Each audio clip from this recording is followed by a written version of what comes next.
Well, hello, everybody. This is Tim Green with Rattle Magazine. Welcome to Rattlecast number 118. So glad you could join me tonight.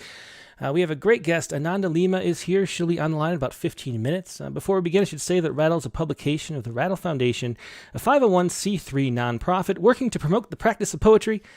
We've been in continuous publication since 1995 and are unaffiliated with any other organization. We just do this because we love poetry, and I know you do too, which is why you're listening to this broadcast. So please do click the like button or leave us a review on iTunes or SoundCloud or wherever you're listening to this, Spotify, I don't know, it goes all over the place. Leave something to let the computers know that this is good content that they should share to their other viewers, including ones who subscribe to our own channel too. That's how it works. You have to click stuff to let them know that you like it. And so please do that if you would. Now, we always like to start with a little poet respond. And today's poet, Madeleine Gallo, is going to be here. Let's call her up and talk about her poem, ABBA Makes Its Comeback After 40 Years. Let's call up Madeleine.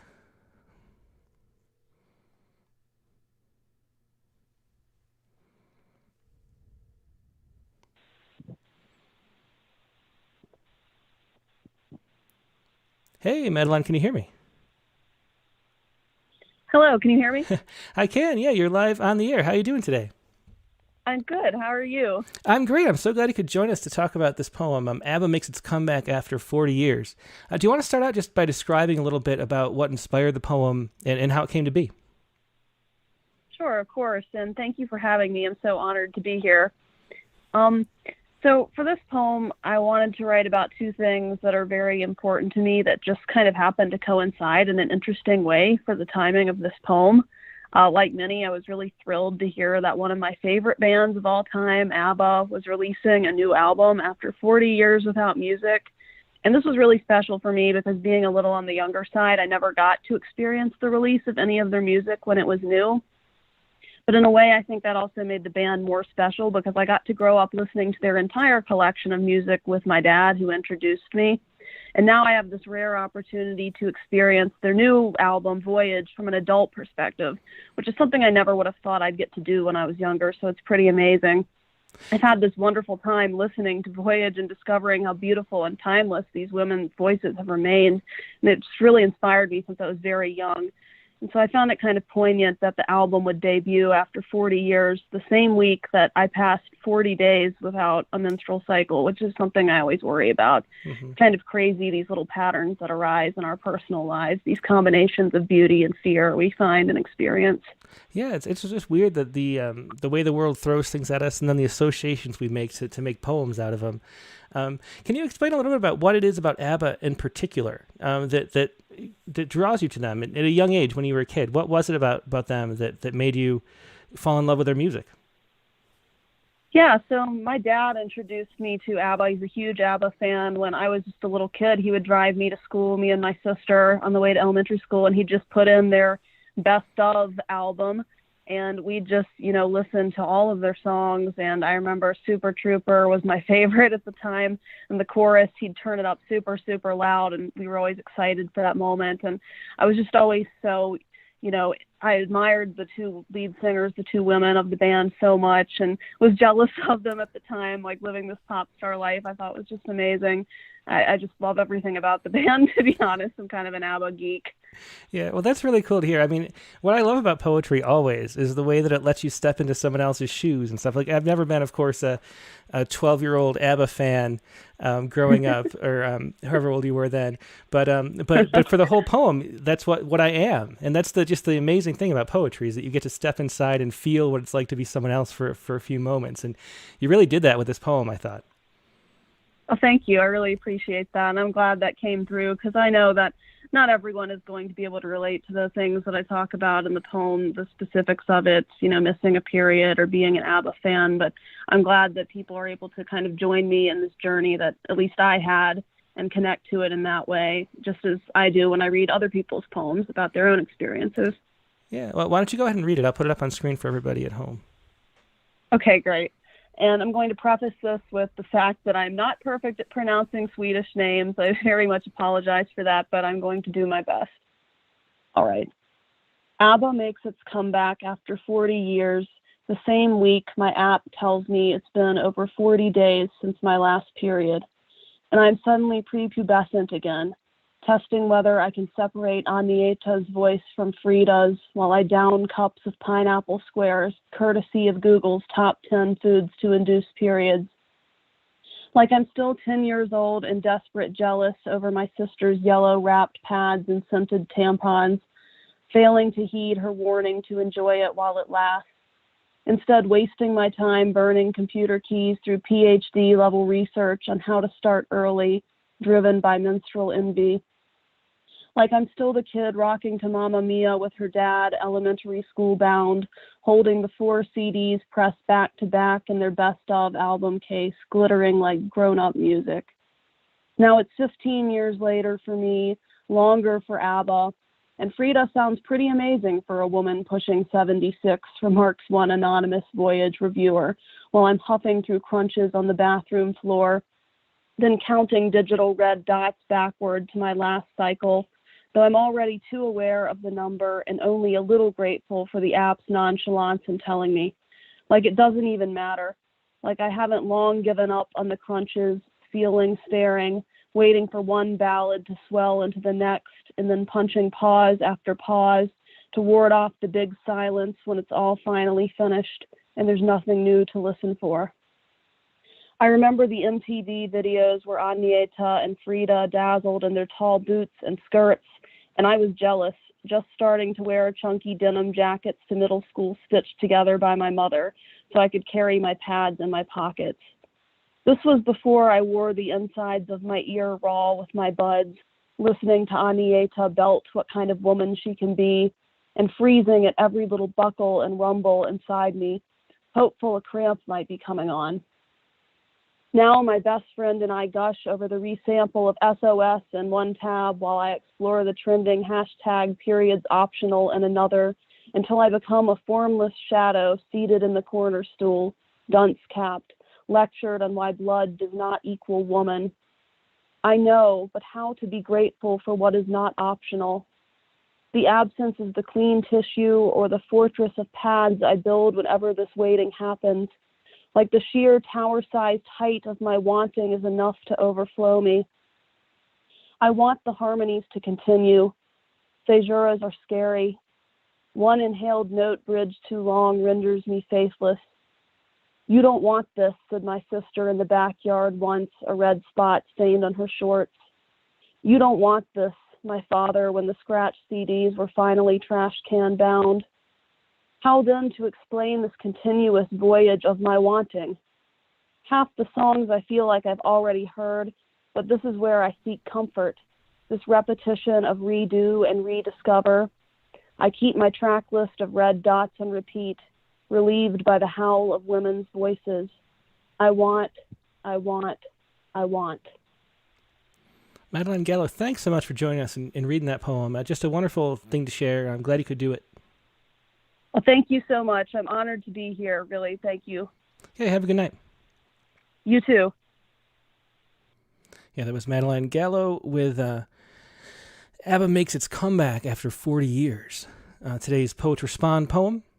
And I thought we'd go back in time a little bit too, which makes good sense given that ABBA's going back in time. And let's go to this poem from November 16th, 2014. So this is 7 years ago. And this is a poem by Lynne. This is the first year of Poets Respond. So we've been doing it for seven years now.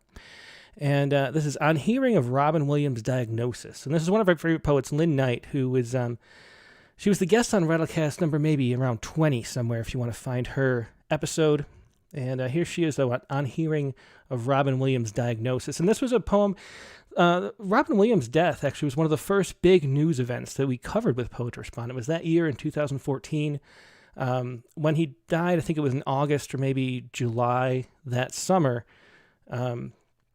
It was the first time we had over like 200 submissions for 1 week, and there were a lot of poems to choose from. I think we published 2 about Robin Williams, and this comes a few months after when after the autopsy results were revealed and the story of what was going on with Robin Williams. So let's hear Lynne read this poem.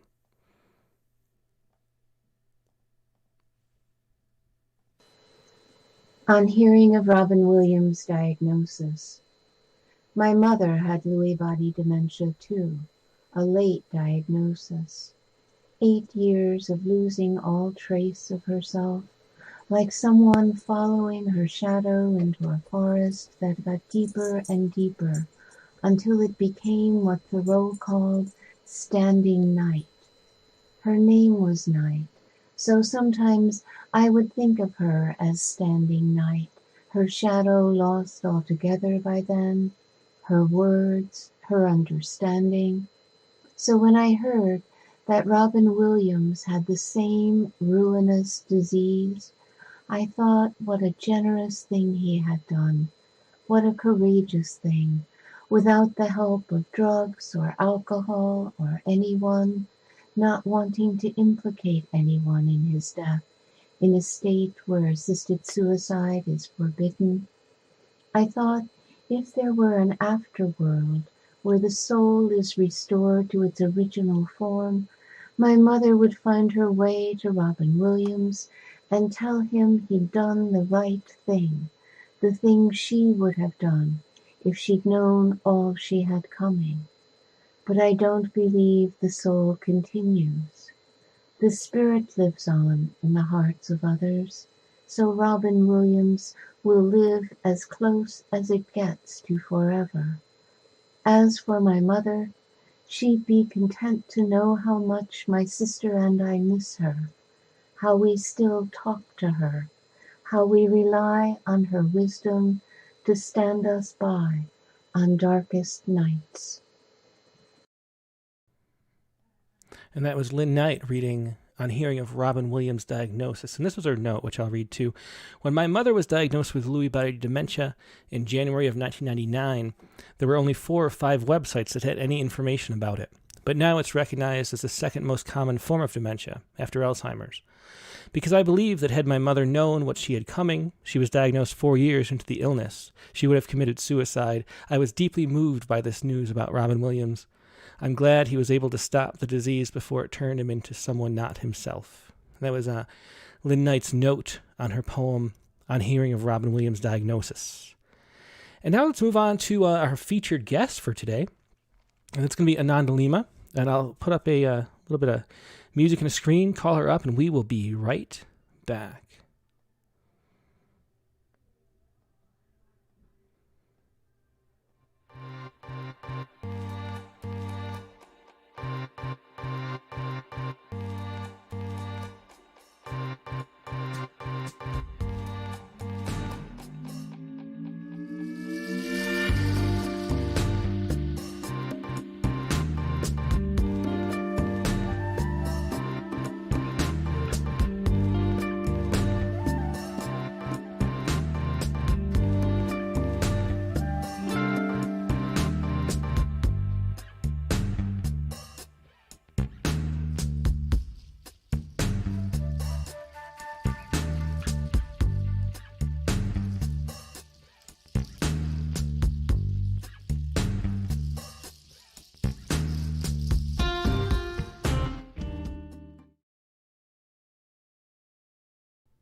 And we're back. Thanks so much for your patience. As I mentioned, our guest is Ananda Lima today. Ananda's poetry collection, Motherland, from Black Lawrence Press, who was the winner of the Hudson Prize. She's also the author of the chapbooks Vigil, Tropicalia, winner of the Newfoundland Prose Prize, Amblyopia, and Translation, winner of the Vela Chapbook Prize. Her work has appeared all over the place, the American Poetry Review, Poets.org, Kenyon Review, a whole bunch of other places. She's served as the poetry judge for the AWP Kurt Brown Prize, as staff at the Sewanee Writers Conference, and as a mentor at the New York Foundation of the Arts Immigrant Artist Program. She has been awarded the inaugural Work in Progress Fellowship by the Latinx in Publishing, sponsored by Macmillan Publishers, for her fiction manuscript in progress. She has an MA in linguistics from UCLA and an MFA in creative writing and fiction from Rutgers University in Newark. And here she is, Ananda Lima. Hello, Ananda. How are you doing today? Good. Thank you so much for having me. Yeah, I'm so glad you could join us. And in Los Angeles, no less. I mean, you're usually based on the East Coast, Yeah. but you're out here right now by chance. That's right. Yeah, that was really fun. No time zone confusion. Yeah, exactly. Do you want to start us out with a poem? What do you want to read first? Yeah, so I'm going to read a poem. I would just say that those poems that came before were so beautiful. That was really great.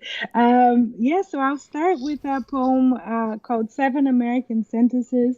So for people who are into this stuff, it's they are like American sentences, which is Americanized haikus.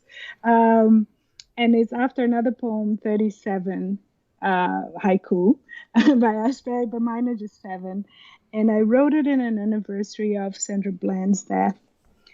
Seven American sentences. It's on page 7. Seven American sentences. In the beginning were people who lived here before. In the beginning of spring, spirits hovering over the waters. The vault, evening, morning, sky, the second day after a shooting. Body, let it serve as a sign to mark times and days and years. Correction, George Washington's teeth were never made of wood. In the beginning of the end, missing signal for lane change. And on the seventh day, same thing again, only some rested. That was Seven American Sentences, one of the early poems in this just beautiful book, Motherland, that Black Lawrence Press put out. I just love this cover. It's one of my favorite covers I've seen in a long time. I love it. And do you want to start out by just explaining about your personal journey into poetry? You're from Brazil, I know, and you came as a linguistics student, right? And found poetry later, I believe. What was it about poetry, and how did you end up becoming a poet?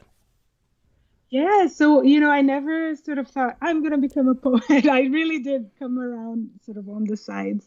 I came as a linguistics graduate student, and I wrote, but it was kind of a very, very secretive thing, and it was not poetry. It was more like fiction. Yeah, fiction. After a while writing fiction, when I already told people many, many years later, let's say like 10 years later or 15 years later, um, I started getting like lines, and I would write stories to fit that line. And the stories, after like sweating on the story, I would realize the story is really crappy. I only like that line. Why am I writing the story again around it?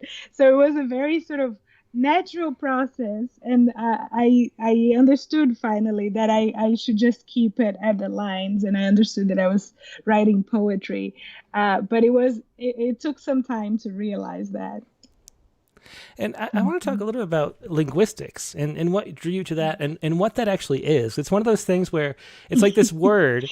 I know of like Chomsky's universal basic grammar theory, and that's about all I know. I mean, I'm really fascinated by evolutionary biology and its role in language acquisition. I think that's really interesting. But I don't even know if that's linguistics. So what is linguistics, and what drew you to that? Like, what's your fascination with that made you want to study it? I love that because when I was in that world, that was such an important question. You're always like, no, I don't do this type of linguistics. I think there's a lot of different linguistics out there.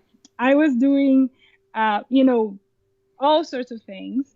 I was doing the Chomskyan variety, so it's very much about let's say a branch of cognitive science or something like that, and it's very much about figuring out the principles behind producing language, right? Like the language faculty. So it's very we don't talk that much, we don't go very much beyond the sentence. Usually looking at a word or a phrase, and drawing very complex diagrams. So there were people doing, I don't know, applied linguistics or different types of linguistics that were talking about meanings of text and stuff like that. I never got to that. It was very much about seeing how words combine in English and cross-linguistically, and if you could come up with a universal theory that would cover English, but will also cover other languages with small changes, if that makes sense. But it was funny because people would say all this stuff that was not related. You know, there's always funny dialogue like happening with people who are studying very high level language and very low level, and there are many arguments between people when they're talking about different things. But I was talking about sort of computational things and sentences. Nothing ever bigger than a sentence. So are you still working in that at all, or are you using the past tense? Is that is a phase over? Yeah, it was wonderful, and I loved it. And what attracted to me, part of that, it was that as an undergraduate, I took a couple of classes, and it was very much puzzles. You know, like they'll give us a data set in whatever language, sometimes English, sometimes, and they'll go, why? What is the pattern? So you would have to sit and like figure out that, and usually it would take like a week with this data set and go, oh, every time there's a plural of an indefinite after a voice sound, then this suffix is added. You know, that was the kind of thing. But it was such a wonderful intellectual exercise. It was just very fun, and I still love it. But I think to have a career in it, it has to be your life. Just because of the time and the precarity of being an academic, you know, you have to love that thing, and that is your life, and you don't want to do anything else. But for me, it was just like, I love this thing, but there's many other things that I love doing, and this is not my life. You know. So yeah, so I'm kind of out of that world, even though sometimes I read papers for fun just to see what's going on. So it feels like you know, your poetry is full of like a playfulness, it seems to me, unlike the syntactic like level of the sentence or the line. And that seems like that might be part of it, that you were drawn to, and part of it manifesting in your poetry that way, right? That, I mean, you like to sort of, I don't know, there are a lot of little subtle shifts and changes and like things that repeat and have different meanings, that it feels like you're having fun with the actual language itself. Is that something that you think about when you write a poem? I love it that you saw that. I think that is very much part of the joy. You know, I had that first intro into poetry that it just kind of just happened to me, and I thought, oh, this is poetry. But once I started doing it, that's exactly like what gives me a lot of energy when I'm writing, is the syntactic play, you know, where you break. Maybe if you break the line in a certain position, the word that hangs there changes its syntactic category or something. And yes, little things and little switches, you know. I really enjoyed that. That's really fun for me. Well, let's read another poem. I think you want to do Arroyo next, right? Perfect. Yes. Okay. So Arroyo, I see this poem as a little bit of a sister poem to the poem I had in Rattle. They speak to the same thing. But this one is much less accessible than, you know, like people, you may not see the straight away, but they're similar. And I'm just gonna preface it like it references. I was at a party once, and as you do in parties, we're talking about the letter A. And the letter A, somebody was saying, oh, you know, the letter A came from a bull's head or a cow's head, upside down. And I was like, oh, when I was walking home, my name has this three heads staring at me, you know. And the kind of a tragedy of the region where my parents are in Brazil, it's drought. So the symbol of drought is the head, right in the cracked dirt, the head. So I was like, it just felt like those heads were staring at me. So I wrote this poem. Arroyo. They say the first letter of my name evolved from a picture of a carcass, a cabeça de vaca sem as suas costelas expostas like claws or jaws, ancient. My neighbor says not to let my son sleep on my bed, but I do. I know the terror. At night, we're haunted by my great-great-great-grandparents, dry on cracked soil, beating in the cold of my feet, the Bahia and the bones they inhabit on my bed. In America, I learned that arroyos are paths carved by the rain, but I already knew. At night, the cracked soil calls for me, as cabeças de vaca of my greats, calling and calling, I tell them, I don't know you, but I do. The city spine is a split bifurcation solidified in calcium. In America, they eat the bagasse of oranges and say my name means bliss. I am in love with bone white concrete. The spine of the city sits fleshless and free of scales, flexible bones that can bend and keep bending and keep bending and bending right up until they snap. Mm-hmm. Yeah, and that was Arroyo. After Nathaniel McKee and Trentino Veloso. Yeah. So a lot of the poems are after, I think, songs. Are those songs that... can you explain that a little bit? Yes. So Caetano Veloso is a musician. So when it says Caetano Veloso, it's usually songs. He has very... his lyrics are very poetic, beautiful work. And Nathaniel Mack is a poet, and he has this form where you have the hanging word. So he writes like that. And he also writes to songs in a lot of his work. So I kind of got the procedure and the sort of visual rhythm on the page from him. Mm-hmm. That's right. Yeah. And one of the things that stands out is that your loose use of bilingualness, your Portuguese and English intermixing in a way that it's interesting, because on our critiquing podcast that we do once a week, a couple weeks ago, somebody had a lot of Spanish in a poem and included the translations.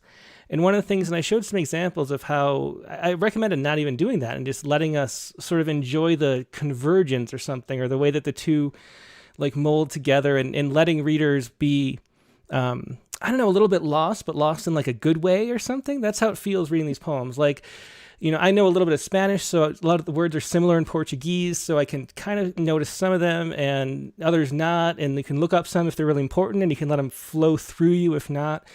And there's a way that it moves really organically through the two different languages. Can you talk a little bit about that, about what you were why you chose to do it that way, and just what your thoughts are about the use of two different languages? Because most people, of course, don't speak both English and Portuguese. I don't know what percentage of the world's population do both of those two languages, but it's not that many. So what are your thoughts about that?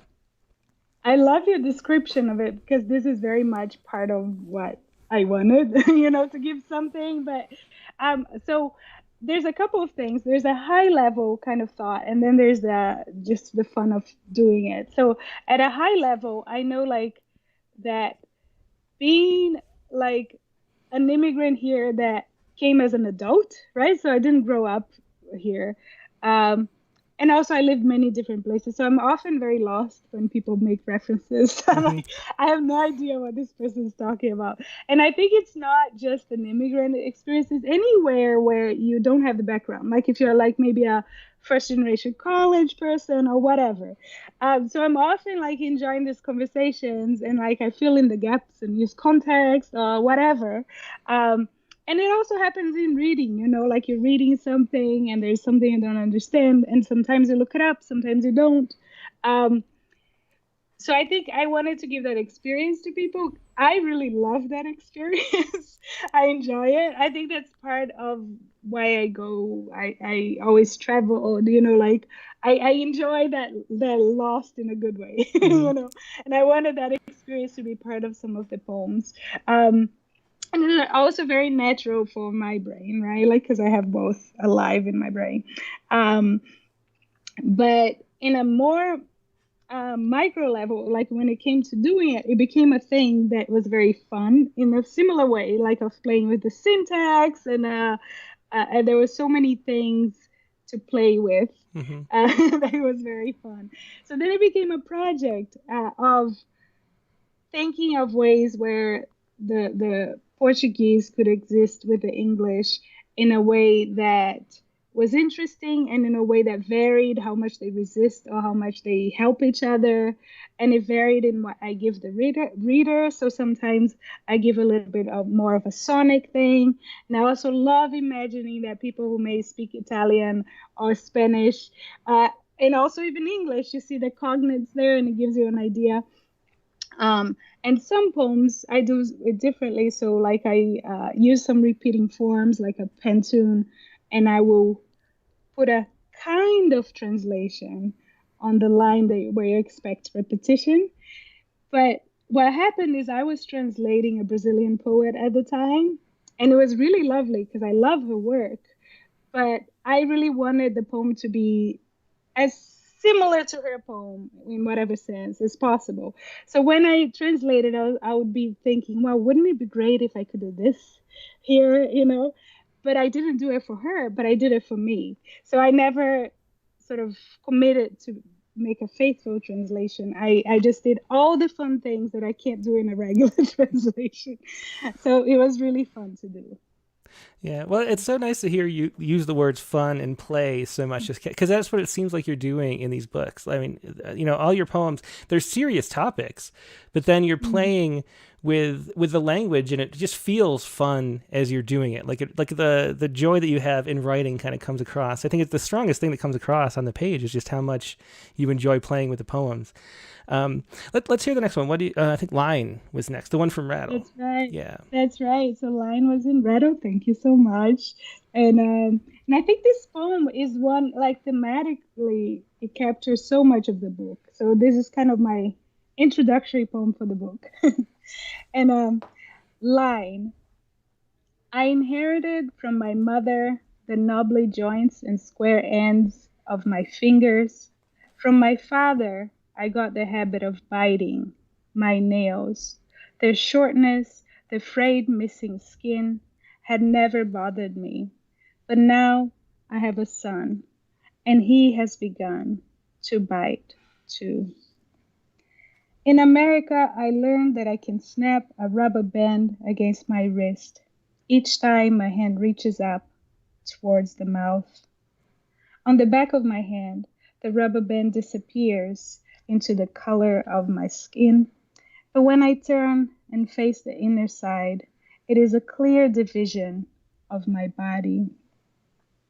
The first time I saw a cotton tree, I found it beautiful.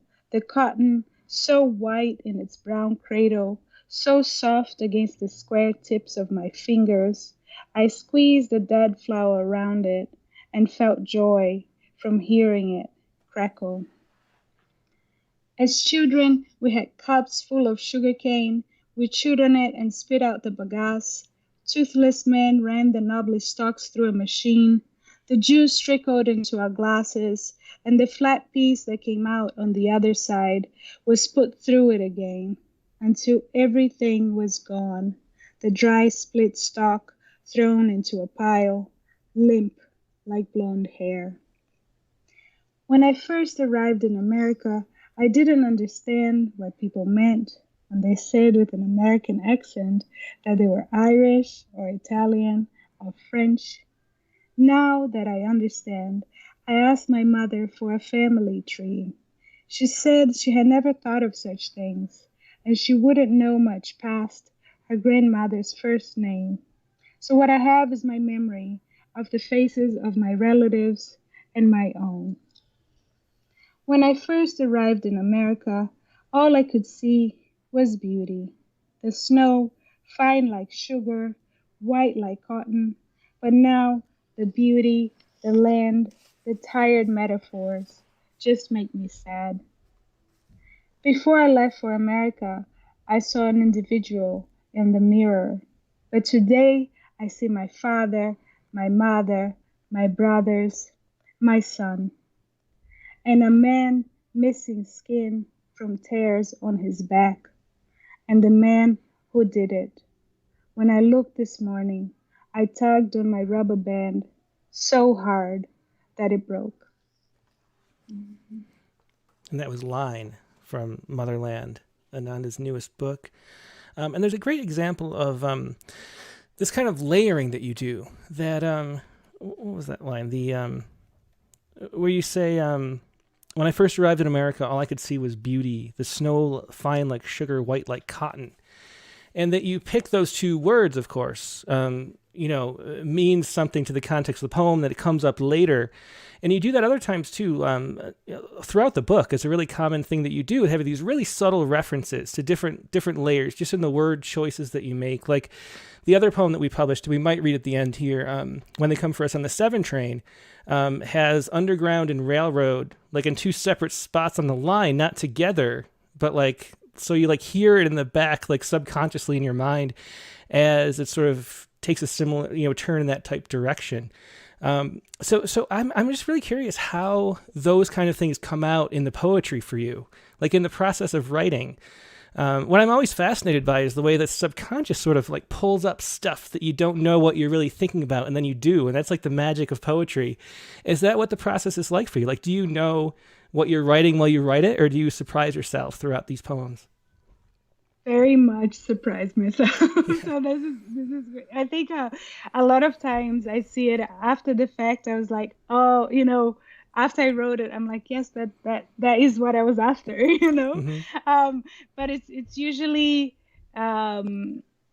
this poem I was thinking a lot about a lot of this stuff in a very abstract level, and it wasn't I want to write about it. I was like wrestling with it. I was reading books.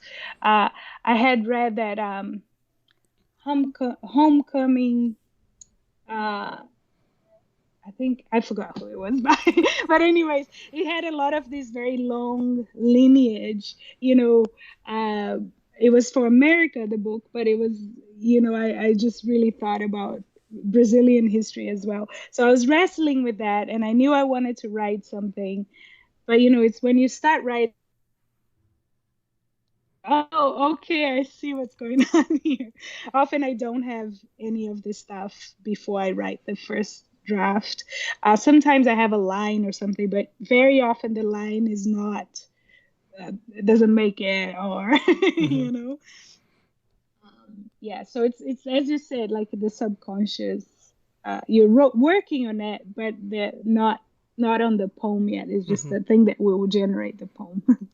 Yeah, so the themes of this book are sort of motherhood and immigration, and the way that they merge together. I don't know, like I mean, the title almost says it all, motherland with the hyphen there, and that makes you think like, what is the difference between saying like a fatherland, like why do we use mother, and what is a homeland, and what is a mother, like all these things sort of interplaying throughout the book.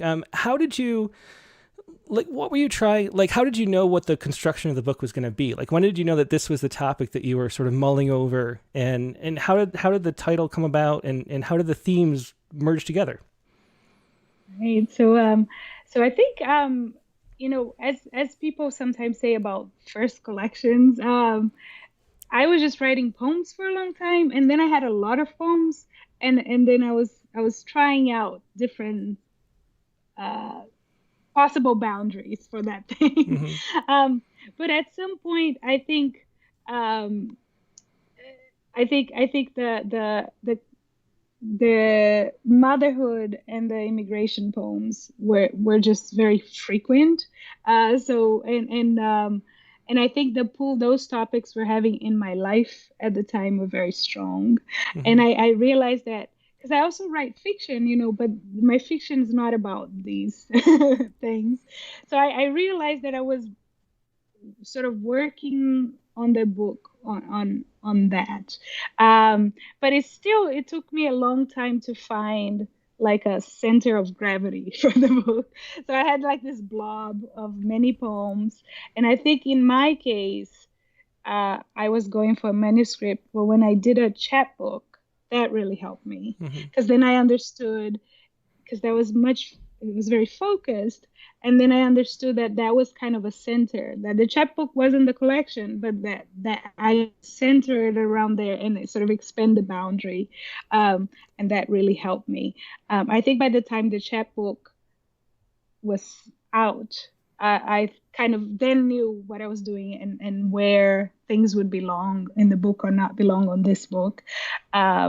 And then after I had the boundaries, it was a lot of experimenting with the order and how to break it up. But I did have some poems that I felt were going to be in the beginning, and some that I felt would be in the middle, and some in the end that actually stayed there. So I had this skeleton, and then played around that for a while. Mm-hmm. And so what do you think it is that there is something, and I couldn't like wrap my mind around it, but the comparison between the homeland and the mother, like I was thinking about the way that like our brains, I'm just thinking like on a linguistic level or something, like there's a way that our brains like layer things on top of each other, and somehow like the two concepts are layered like deep in the psyche or something somehow, where they're like the same thing, even though they're totally like one's an abstract concept and one's an actual person. And yet still there's this like where they merge. It's kind of like the languages merge too, you know, into the same focal point or something. So I don't know, what is it that you think about that? Like what is it about the two? Right. It's you know, there's just so many things, you know, and there's things that I haven't talked about yet, so who knows how I'll verbalize it. But some of the things is like comparing fatherland to motherland and the context of those. The other one is just there's so much of me coming as a mother, so I'm very attached to that side. And then when you hear land, like when I look at motherland like that, I think of land as just like dirt as well, where we plant things, you know. And then there's boundaries. So all these things are playing all the time as I was, you know, working on this. And I had different working titles. This one came when I was writing another poem. And then I was like, no, this is it. It sort of lots of things gravitate around it and connect it in different ways. But I think about all of that. And yes, there's some sort of like primal home. I was thinking about the way that like in a Disney movie, you know, or not even just Disney, but just the mythological movies, but I see them through Disney because I have young kids too. And, but it's always orphaned children, and it's always the mother who dies, because the mother is like the worst thing, like the worst place you could be is not having a mother. And so there's something about like a homeland too, that's the same way, like losing a homeland would be like losing a mother or something. And so being an immigrant is like losing a mother in that way, and negotiating the world outside of the mother, which is like the, you know, so there's just some deep, deep thing there. It feels like. I love your Disney thing, bringing because that's the way to displace that character, right? That's how you ultimately displace them. Yes, I think there's that losing a mother, losing a home, and like some sort of craving, you know, for something that is maybe not there. But at the same time becoming a mother. So that's why it's the two together to me is so interesting. So then you become that thing that by the merging of the two, you become the thing that you create. It's very like, I don't know, interesting. So, you know, there's this interesting layer, higher level, right? And then when it's from my experience, right, like motherhood and immigration were big shifts in my life because I came as an adult, right? I had a whole like personality and identity, you know. So like, oh, I like am something different now. And the same with motherhood, right? Like there's a very significant changes as an adult. They're not just, they are very practical and also go very beyond that as well. Yeah. That's interesting. Did you feel like you could like reinvent yourself when you moved? I always think about my brother. We moved to like one side of the county to the other, and so when he was like 7 maybe or so, and he shifted he became a totally different person. Like he was like, I want to be somebody like this, and then he became like that instead of the kid he was. And did you have that kind of feeling of like freedom to be whoever you wanted to be or something like that? Was that part of it? I love that story, by the way, for some fiction. It's really cool to try it out. I think for me, it's so because you know, I moved to Australia for a bit before I came here when I was 18. And I think that's a time then you're shifting anyways, you know what I mean? And then I came here after some years there, but I was like, early 20s. So I think it is a time when you're doing that anyway, So I think I don't know how I would have done it then, but I think it would have happened anyways. So yes, there's some recontextualizing, and I also feel the your bases are different, things you take for granted are different. So I think it's there's a mutual reinvention coming from me, but also from just the external world and my experience. But I think I was just moving around a lot, so yes, I was reinventing myself, but I think in a natural way for that age. Yeah. That makes sense.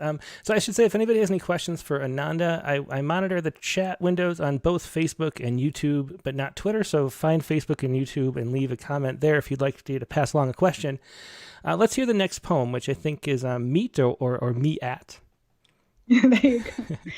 So this one is also, I think, I feel like a royal line, and this one they're very they talk to each other because it has this lineage and this ancestry on it. But this one again, it's a little harder to. It's less accessible. So meet, which is me at. In the red light of late afternoon, I stand clean and naked in the post-shower fog with a bleary reflection of this body of mine, of yours, and I want to call the conference of my face, summon us from this body of mine, of yours, but I don't know how to sift through the indices of pronouns in our languages. I want you to confess, twisting the proteins of your mouths, masked in the muscles in my cheeks, as I wipe wet my hands wrinkled with condensation, and stare at this face of yours, of mine, asking, what have you done to us? What have we done to you? Can I claim you as you did one another? My voice echoes and I get closer to the cleared path, fogging again. Cold silver surface still open. My mouth and exhale as we hide in this meat of me, the soft present skin. Yeah, that was Meat from Motherland, and that's another one of those just like playfulness is in there. This hide in this meat of me, and that with a me in the meat. That's just the kind of stuff that the poems are just rich with that kind of thing, and it's interesting because I don't know, I'm not sure what to call it. Like it's illusion, but it's like additional layering instead of like if you look at like poems that rely on like Greek myths, like if you're reading like T.S. Eliot's The Wasteland or whatever, and you don't know what he's talking about, you can't understand the poem. But for yours, they're more like those Easter eggs, like in a video game or movie or something, where it's like an additional layer of fun if you notice, but if not, the whole poem is still there. So what do you think about that? About like how much your readers are getting out? Like, do you mind that they're maybe missing things? Like, I'm sure there are 1,000 things in this book, because I've noticed a lot of things. So I'm sure there's 1,000 things I didn't notice. How do you think about that? About the readers missing out a lot of the things that you're playing with? I love thinking that there are different things for different people. So I enjoy that. I do like, I want people, ideally people have a good time and get something, there's something there for them. That's the best, but it's totally fine. I really enjoy that some people get this part and some people get this part and this part is missed, and maybe some other part is missed like consciously, but it activates something back there and it colors the reading. So I love that, and I think it's connected to the Portuguese thing as well. It's like I enjoy that. I really think that it's fun to get this experience that people experience the world in different ways in a positive way, because Mm-hmm. it turns out, sometimes that is not very helpful. But I think if people can see that don't all see the same thing at all times, because we have very different backgrounds and experiences. I enjoyed that. I think it's fun. Mm-hmm. When I hear somebody um, reading it in a different way or missing it, but they got some other thing. I think I really enjoyed that. I think it's fun. So it's totally fine if people miss like half of the things. It's great. Yeah. So another thing that I mean, all the poems have this sort of freedom of like punctuation, I guess you could just say that there's no periods. I don't think in the whole book. They're commas, and they're capitals, but there's this free flowing nature, and there's some lines that even like within the line. I'm trying to find the one that was in that poem, but yeah. What have you done to us? What have we done to you? Can I claim you? So and that shift, there would be some punctuation there, but there's not. So there's this like freedom flowing through where you like trust the reader to be able to follow where you're going with a sentence and let it be these like images laid out one by one or something. Is there a reason you choose to write that way? Because I think looking back, I mean, all the poems of yours I'm familiar with do have that style, and to various levels of play on that level, but it's something that they have in common. So what are you thinking with that? I love that question. So I think it's yes, I very much don't like having the punctuation.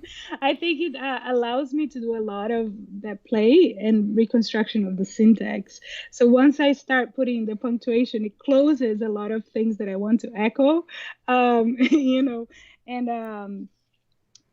for example, just as an example, I'm seeing here. So cold silver surface still open. So it sounds like the surface is open because there's that gap in the mirror or something, but it's open my mouth. If I start putting commas, people expect the ending to be there when it's the ending. So it doesn't allow that meaning to be constructed or activated or lightly activated, Mm-hmm. So I think because I enjoy so much playing with the syntax and having echoes or possible meanings or shades in there, the punctuation just doesn't do it for Mm-hmm. me. And I know sometimes it's hard, but I think it's worth it, and that works for me as a writer too. A lot of these things, these layers or references, they come because I leave it open and I can keep investigating. If I put the punctuation, I close a lot of doors. Yeah, it's interesting to hear you describe it that way, because now that you mention it, it does feel it's almost like like paths, like seeing into the multiverse or whatever. Like that the poems could be like Schrodinger's cat, where it's like alive or like you don't know where it's going to turn, which leaves the door open to that. Yeah, exactly. That's cool. Um, let's hear another poem. I want to make sure we get through a good number, and we're only halfway through the poems, but more than Yeah, halfway that's through the totally conversation. So let's do more Let poems. me know. Let me know when it's the last one, because then Yeah, I definitely will. I'll Yeah. read the Rattle Poets respond. All right, so I think the next one, I lost my list. It's PB and PB and J. J. Yeah. Yeah, PB and J. PB and J. As a foreigner, I was against it by default, but later, as a mother, I was to make sandwiches. I turned away from my American child to hide a grimace as the knife slid on the oily surface, extracting a hanging grub, the mustard of dusty old mid-century velvet couches. I nagged my husband for separate utensils, fear of contamination. Then one day I was stranded, starving under a sleeping child, the sandwich still under his chubby fingers, bitten only once, about to fall. I moved my free arm, closed my eyes as a survivor on TV, brought it to my lips and bit it. Sweet swirls swimming in fat, thick, creamy fat, fromage de meaux, unpasteurized, beautiful body of butter. As I prepared to bite again, more than in that citizenship swearing ceremony earlier that month, I felt as an American. That was PB&J from Motherland, of course. And so you write fiction as well as poetry, and you said you started out like you got into poetry through fiction just because lines were emerging. You didn't want to sort of clutter around them or something.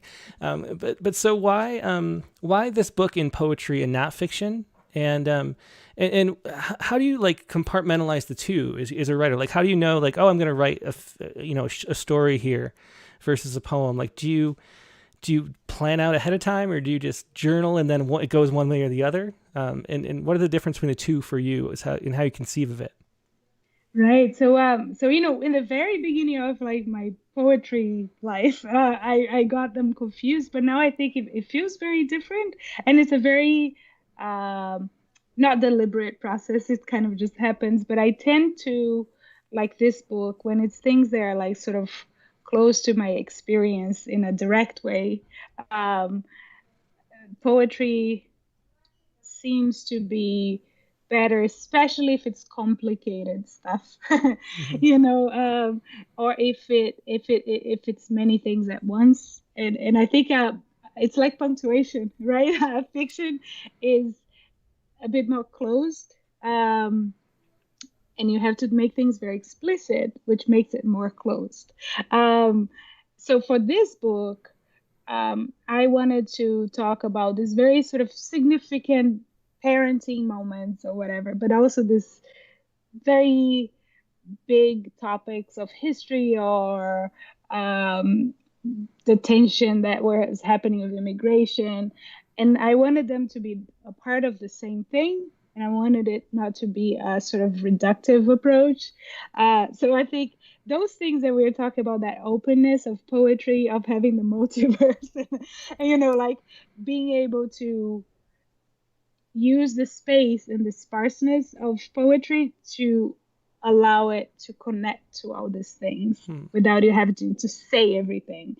I think it would have been a nightmare to say these things like in a prose way, because I think you have to close it in and be a little bit more limited, so I think fiction is great when I have more of a story, and I don't want to touch all these things at the same time. So it tends to be, even if it's something I experience part of a story in fiction, it tends to be a little bit more limited in scope for that story, so it feels very different. There are times that I play just for fun, like I would write a poem and then I think the thing that I was talking about in the origins of my poetry life, and I sort of inserted parts of the poem in the story just to see, and sometimes it worked out. But mostly they're very different for me. Yeah, to me it always feels like it has something to do with like the actual like place that it occupies. Like poetry feels a lot more bodily, and then prose is like more in your mind or something. So it's like you're like taken away to a scene when you're writing fiction or something. And then stuff that's like nonfiction is even more like that because it's like an abstract scene even, so it's even more in your mind. And then in the poetry, it's like you're even more in your body than you normally are, or something, while you're doing the poetry. So I don't know. That's how I always think of it. But the openness and closeness is part of it too, for sure. It's just really interesting that we have these like different styles. That they're these own, like not only their own like forms of art, but their own like worlds and like little industries. And so it's even unusual that somebody does both at the same time. Yeah, it's I love the body thing. That sounds very like it feels really right. Yeah. And for me, I think there's people out there who do great things where their poetry and their prose is a little closer. Like they write prose poems and flash fiction, maybe, but for me, I like write very long short stories that have way too many words in them and very dense, like very I don't know. I always have to like go and chop them up a lot. Hmm. So it's a very different mode.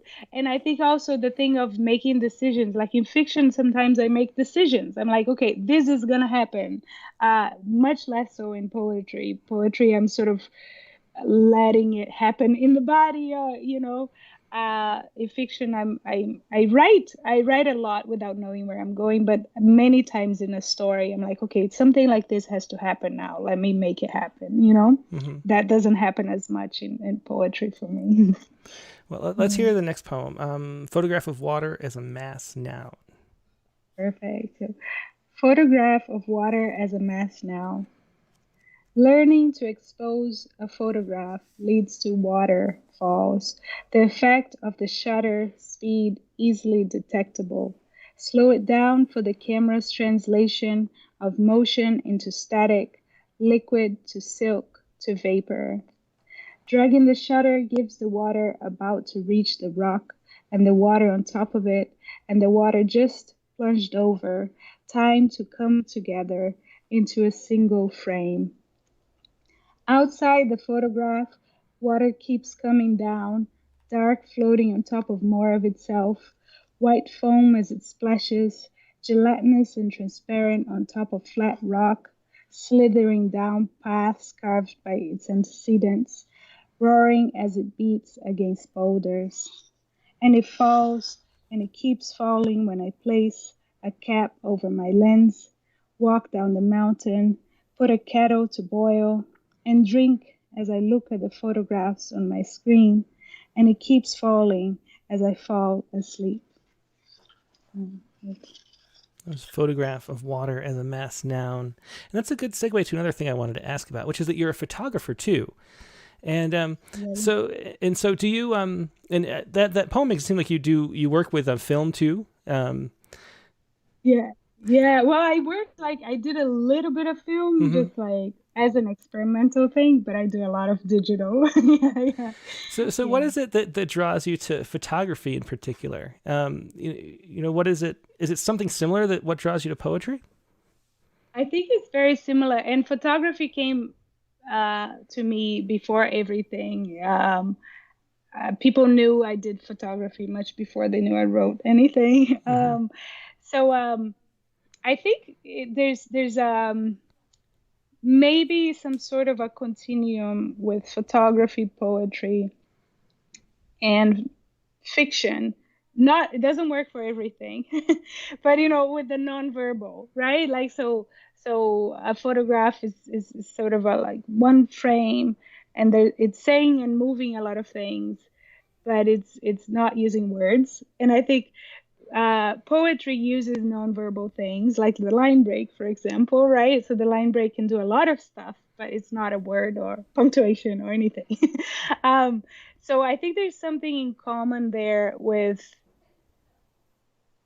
you can paraphrase and explain a photograph or a poem, but those paraphrases and explanations are not the experience of the poem itself. So I think there's something that seems very similar to me. um yes, and I think there's a sensibility that is similar.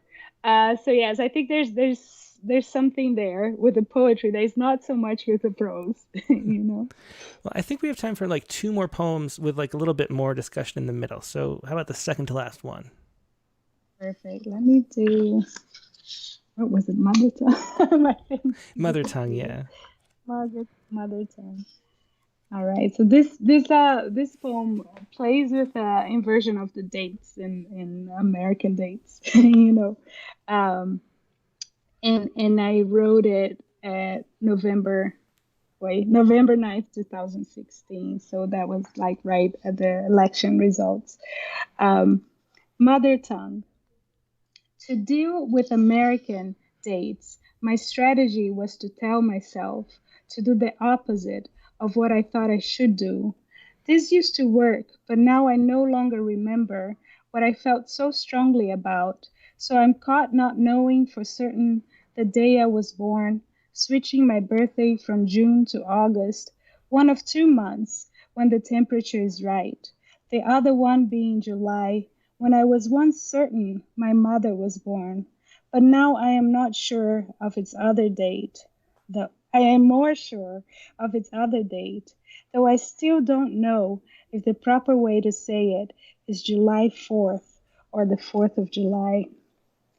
My son was born in September 2011, and when the well visit nurses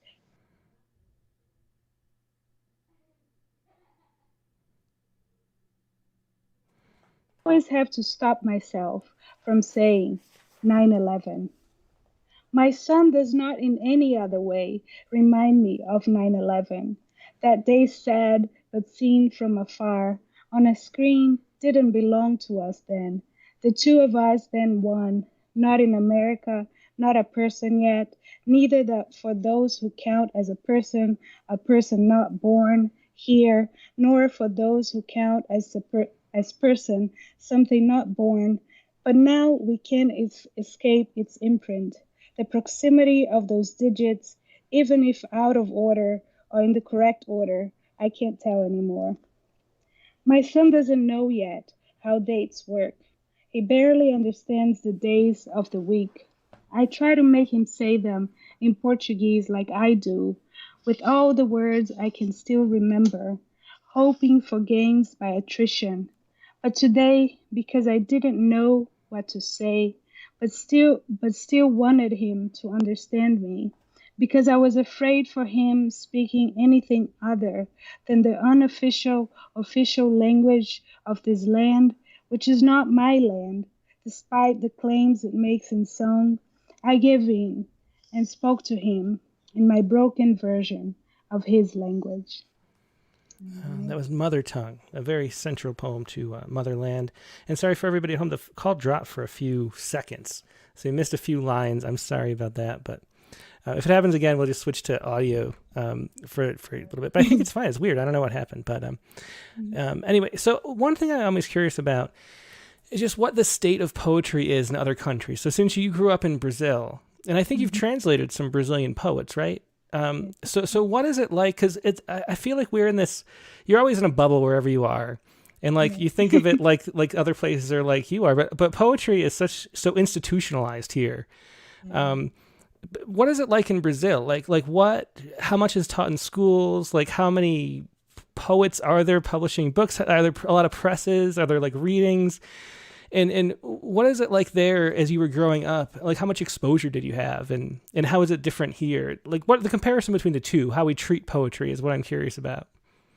Right. So I'm going to have more things that I can talk about my experience growing up and some glimpses of now, because now a lot of times I learn from like, I don't know, people here who are not like American friends, because I'm here.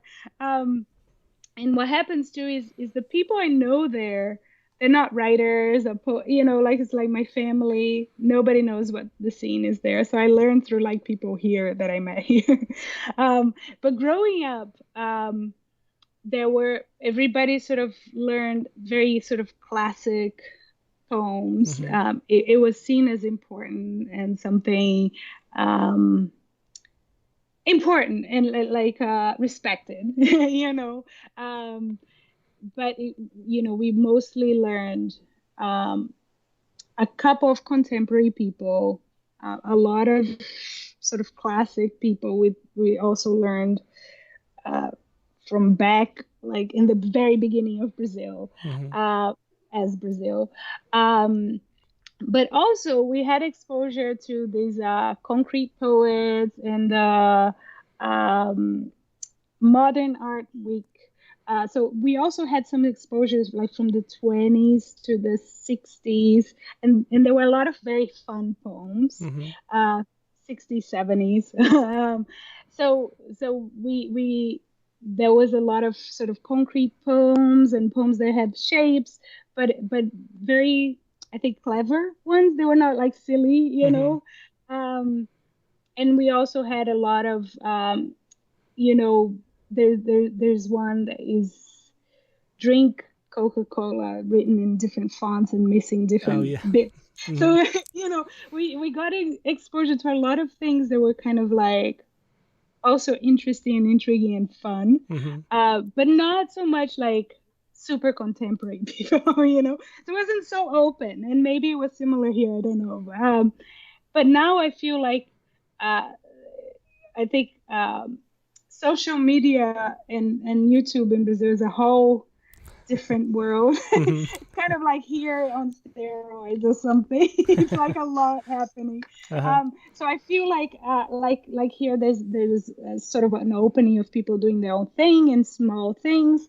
What I do feel as a writer, and I think that's just my impression, but like it's a little bit, the contemporary scene is less professionalized than here. Mhm. Uh, for example, here, if I have non-writer friends, they may not know the difference between self-published, small press, and big press. Like, I may know people here, but they're not writers. There, I know writers who don't know the difference, Uh-huh. and people self-publish a bunch, and there's not as much of a stigma. So I think it's because there's not that many. Of course, there are people doing presses and good stuff, but because it's a little less professionalized, I think people just publish their book arts poem and take it to the fair, and people are happy with that. Mhm. Yeah. So I feel there's a little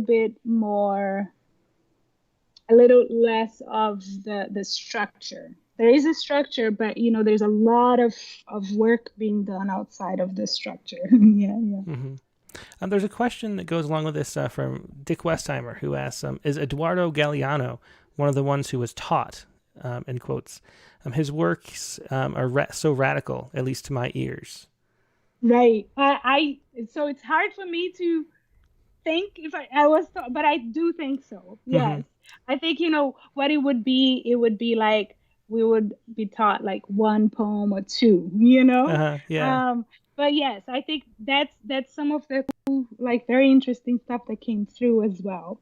Well, it Yeah. sounds like, I mean, that sounds better than my experience. In my class, growing up, we just read Frost and, that's, and Shakespeare and stuff, but we never got past like the 1900s, I think. Yeah, I feel like there was some of that, but the sort of there was so much happened in Brazil. Mm-hmm. There's like such a big thing in the 20s, and then there was big stuff, a very big modernist impulse coming, like connecting the 20s and this. I think it was just so strong that it sort of made it through. But it Uh-huh. was a lot of like very old poems as Yeah. well. Yeah. Well, let's finish up on the last poem that you wanted to read. Yeah, so this poem was at Rattle Poets Respond, and it was when there was a lot of rumors of ice activity, and some of the rumors were true, some were not. It was a lot, but it was very visible at that time. Um, and it's called When They Come for Us on the 7 Train. Past the underground tracks, the railroad rises. Our eyes adjust to the sun over Jackson Heights. At the platform, the doors slide open, and the winter comes in with the men in their dark uniforms. Silence, except for the please. Stand clear of the closing doors. The weight of their boots sways the car, and I raise my hand towards the pole. But one of the men grabs my wrist, and I feel the cold of his black gloves against the grooves of my tendons. The cold crosses my skin. The cold mixes with my blood. The cold travels in my veins to my fingertips, to my elbow, and my other hand lets go of my son before the cold reaches him too. I say, I'm an American citizen. The soft tissue in my mouth cracks with frost. I say it louder. I'm an American citizen, and the frozen edges of the words scratch as they move through my throat. I shout, I'm an American citizen, and reflected on the men's visor, I see my face. I think of my son if they take me. I think of my son if they don't, as he watches me whisper, I'm an American citizen, while the others are taken by the men of ice. That was When They Come For Us on the 7 Train, a Poets Respond poem from Motherland. And you do have a lot of poems that that relate to the news, which is kind of fun to see. You know, in the notes in the back, there are a lot of references to news stories, which is really cool. So I'm glad, you know, thanks for keeping that ball rolling with the Poet Respond type style too. But just a powerful poem there and just a wonderful collection. I love this and love talking to you. There weren't a lot of comments or questions, but people were just loving the poems. People were saying charming, disarming, and precise are the words that kept coming up in the chat. Just everybody loves your work, and so do I. Thanks so much for being a guest tonight, Ananda. It's been a pleasure to talk to you again. Thank you so much, and thank you, everybody. Yep, good night. Yeah, good night. Yes, that was Ananda Lima with her newest book, Motherland, which you can find, of course, from Black Lawrence Press. And if you'd like to find all of Ananda's books, you can go to her website, which is Ananda Lima. That's ANANDALIMA, AnandaLima.com. So check out her website and pick up a copy of these books while you're here. The newest full-length book is Motherland, but then she has 3 chapbooks as well, which are all wonderful. She came to read at the Rattle Reading Series back in 2008 or so when we published her poem in issue 57. And she was great there, so it's great to see this book come together, and great to talk to her tonight. Now we're going to move on to open lines, and I'm going to put up the thing for how it works.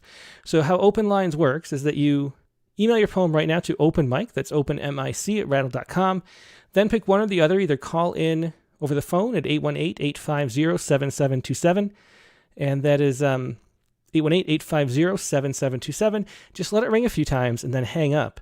And I will call you when it's your turn. That's how you get on the call list. The other option, if you'd like to be on video, the option is over Skype, and that's using Rattle Poetry, all one word. That's Rattle Poetry. Just type that in the search bar, send me a chat message that you'd like to share a poem, and I will call you back when it's your turn. That's how we do the open lines here. Now I'm going to stand up and stretch and get everything organized, and I will be right back.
And we're back. Thanks so much for your patience. Just nice to stand up. It's a long time to sit in one chair. Hope you stood up and stretched too. That's always good. Now the prompt for this week, I forgot to mention, but the prompt was a simple one this week. It was to write an apology poem. And to be honest, I started writing a poem, and then halfway through I kind of got like one of those like distracted. It wasn't really connecting really, although it was going somewhere. And then I made the mistake of looking at Megan's and realized that it was a similar poem, both about the same grade level. I guess that's what happens when you're married. You start to look the same. Sorry, Megan. And you start writing about the same kind of stuff. So we both were writing about 8th grade, kind of a similar topic. And so I decided to mix it up and write a shorter, different style poem just to be different. Because Megan's poem, of course, is going to be better than mine if I write something similar. And this was mine right here. This is an actual headline on an NPR article. It was this summer. It was June 15th this year. I just Googled how to apologize or something. And this article came, How to Apologize Like You Really Mean It, which I just thought was funny. And even funnier is that they changed it. So in the Google search results, that was a headline. But in the actual article, they rethought that and decided to call it something different. It was like how to apologize the right way is what they changed it to. But that is an actual NPR headline. How to apologize like you really mean it. And here's the poem. How to apologize like you really mean it. It helps, of course, to really mean it. But if you merely need to seem it, then keep in mind that less is more. Leave all your butts tucked in their drawer. Be real. Don't primp and puff and preen it. Like an apology is like a door once closed. There's nothing in between it. It helps, of course, to really mean it. And that is my my poem kind of making fun of that article, which I just thought was funny. Those are all the advice that the article actually gave, too. And now Megan's poem about is Apology to My Fellow Preteen Nothing. And here, this one is Apology to My Fellow Preteen Nothing. When the popular boy aimed his straw at you, lips sealed around it as if playing some unholy trumpet, the spitball clung to your cheek like a wet kiss, like snow too cold to melt. And I saw your shame, how it started in your ribs and rose up, a sad song you knew all the words to, but hoped you'd never have to sing. We knew what we were, you and I. Knew there was a rhythm to the 8th grade, and our steps were always a beat behind. I knew you expected this, because I did too. Knew that today it was you, and soon it would be me, and I didn't want to see the heat in my chest reflected in your cheeks. So I looked away as the other kids laughed, that low, ugly, gritty laugh, like the beat of a farm animal narrowly escaping slaughter. You were alone at that long table, and I could have sat beside you, picked that thing off your cheek like a ripe berry, and told you I would walk with you through a storm of paper bullets. But I left you there, your face as crumpled as your brown lunch sack, your humiliation saving mine a seat. And that was Megan's poem. That was Apology to My Fellow Preteen Nothing. And you can see why I had to write a different poem because hers was going to be much better than mine. And now let's see what you have, though. We have, let's see, the open lines list. We have Richard Westheimer, we have Nivi, Angela Gartner, Carolyn Codd, Mike Bales, Nylema Karkanis, and Philip Stern. So it's like the usual crowd. I think we're going to have plenty of time if you'd like to do more than one poem. We had where was that? There was a 909 number that just called, but it didn't show up. Let me see. That's strange, because usually they show up after they ring. So if you're at that 909 number that I saw that called just now, please call back, because for some reason it didn't save. But anyway, let's go to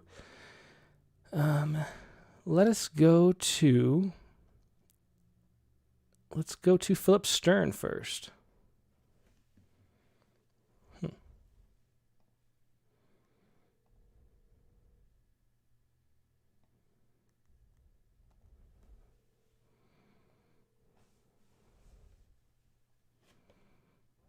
Good evening, Philip. You are live on the air. How are you doing tonight? Okay, let me turn you off. Yeah, no problem. Okay. Wow, call me first. Yeah, well, I usually call you later, so I figured I'd go mix it up. So what do you have that you'd like to share with us tonight? Okay. I told this story to my wife a number of times, but I could never get myself to write about it until this prompt.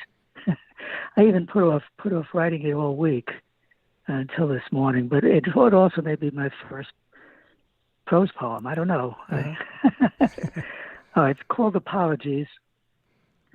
Sometimes I still hear that ringing bell, my father summoning me from his bed, unable to call loudly enough because of the esophageal cancer. I was his caregiver on weekends. One Sunday night, the bell woke me from an abyss of sleep, and irritated, I went to him.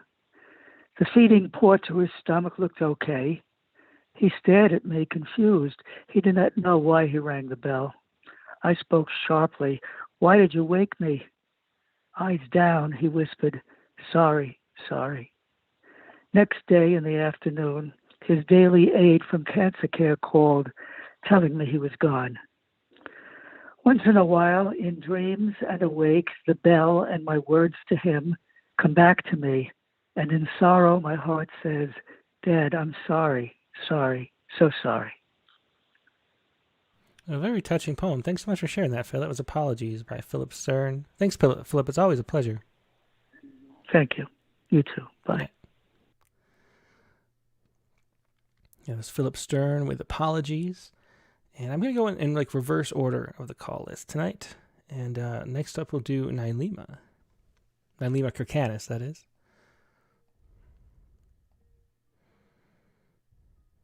I should say, too, if anybody wants to hear 2 poems, I think there's plenty of time for 2 if you have to. Hello. Hi, Ananda Lima. How are you doing tonight? I'm good. How are you, Tim? I'm doing great. That was a fun night of poetry so far. I'm looking forward to the rest of the open line. So what do you have that you would like to share? Okay, so I have a poem I wrote for your prompt. For the first time, I did the prompt. Oh, good. And then I have a couple more sections from the poem I read last week, if there's time for that. Yeah, I was just saying, I think there's going to be plenty of time, so feel free to read 2. Yeah, sure. Anybody who wants to read 2, as long as they're not super, super long, go ahead. So that sounds great. No. Great. Okay, so I'll start with the prompt one. It's called, I finished it like very not long ago. Uh-huh. So here it is. Okay. Chances. You're not sorry. You sang, you rang thin. No more apologism. In order to finally rise up again out of bugs and out of determined dust, ashes from glowing musts. You're not sorry anymore, no longer willowed by grilling shame, unapologetic for who you became. It is an engaging end, you said, and we agreed. We celebrated a purple sky, panoramic sending of you back to yourself. Apologia gone. Oh, I love that ending. Chances. Thanks for sharing that one, Nailima. Oh, no problem. Thank you. It was good to do a prompt. Yeah. And then this other poem, Photophobia, is a long section poem. Tell me again where it was published. Okay, so it was published for the Joy Kogawa House. That's right. Okay. In tandem with the archives, so in Toronto is where the archives are, and then the Joy Kogawa House is in Vancouver. Mm-hmm. I didn't say all that last week. So yeah, so they collaborated and are publishing the work from a workshop series that we did in the summer. Yeah, that's really cool. And so if anybody wants to hear the beginning of this, listen to last week's episode. This is our first serial poem on the Rattlecast, so that's fun. Great. And the archives and Joy Kogawa House are just publishing the first part. So this is like kind of a debut of me even reading this. Oh, really cool. Or sharing it much. Mm-hmm. Yeah. Okay, go ahead. I have it ready. Okay. Photophobia. These are excerpts, sections 7 and 8. Your eyes aren't cold like her double cat's eye marbles. Your mood, however, is less intentional, more volatile, spin cycle, comet marble rolling to the wind, losing our best ones again to the virus. Quarantine days are not over for all of us. I believe in immunity and microbiology, even though I'm slowly bleeding to death and no one sees me. 8. You said, I'm done with giving up on myself completely. I was glad to hear it. I hope you understand the lyrics of the song I sing, the one you like, then hate again. I'm sorry I am a complicated fairy orchid berry. Once upon a temporality, please meet me in the solar blue. I'll be happy, and maybe, just maybe, I'll be enough for you. Yeah, such an interesting poem. It's very intriguing seeing these sections of it. Thanks so much for sharing that, Nailima. Thank you. I appreciate it. Yeah. Have a good night. You too. Bye. Bye now. Of course, that was Nailima Kirkanis with Photophobia. And we had another, I think a first-time caller here, which is a 615 number. Let's call up that, see who that is.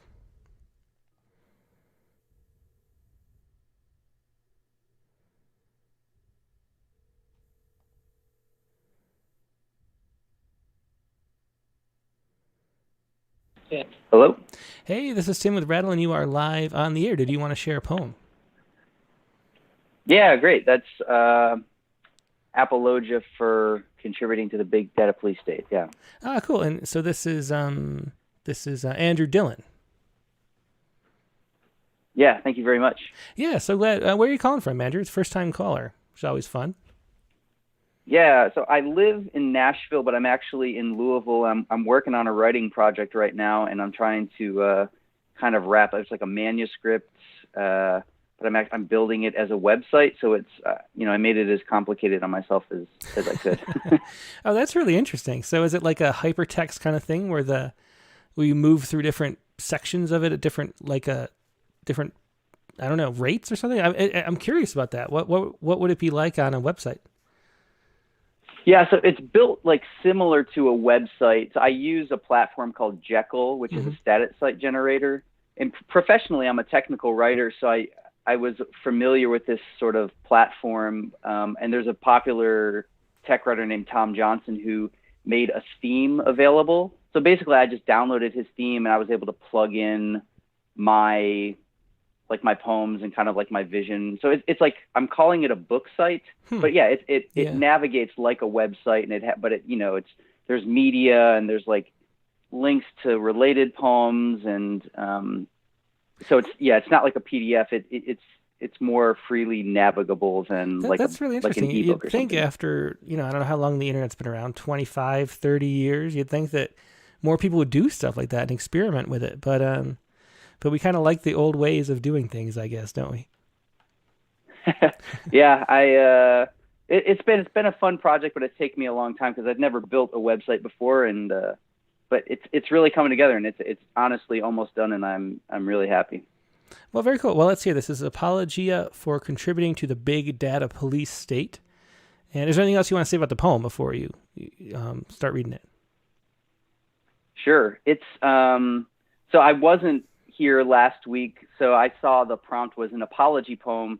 So I sent in an apologia, but I guess that's sort of the opposite of an apology. It's really a defense of something or an explanation. So this poem, I wrote this poem. I downloaded like my Twitter account data because I just wanted to see like, what do they know about you? And it was, it is a big problem, like how much websites can collect, how much information they can collect from you. But I thought it was very funny, like how far off they were. So that's where this poem came from. I'm gonna have to do that for because I'm noticing on Rattle's Twitter, which is the only time I use Twitter, it's just a post Rattle, but the news feed on the side is like so radically left leaning that I was thinking that like Twitter is just that way. But then I realized recently, just like this week, I was thinking about this, that it's only because poets just tend to be like liberal Democrats, and so it thinks like I don't associate with anybody else, and so it gives me the most, left-leaning news possible. But I bet it's all in this data stuff, actually. But anyway, that's interesting. So I'm gonna have to look at that up. Yeah, that's the data they're selling about you to like other people. Yeah, well, Rattle's going to buy a whole lot of stuff, I guess. I don't know, but I hope they have a good profile. But anyway, apologia for contributing to the big data police state. Go ahead whenever you're ready. I thought I could soften my body's decay with Castile soap, apple cider vinegar, coconut oil. Despite my best efforts, winter still arrives to chip away at me. My dust settles on every surface, later gets stuck in my vacuum filter, which I never empty.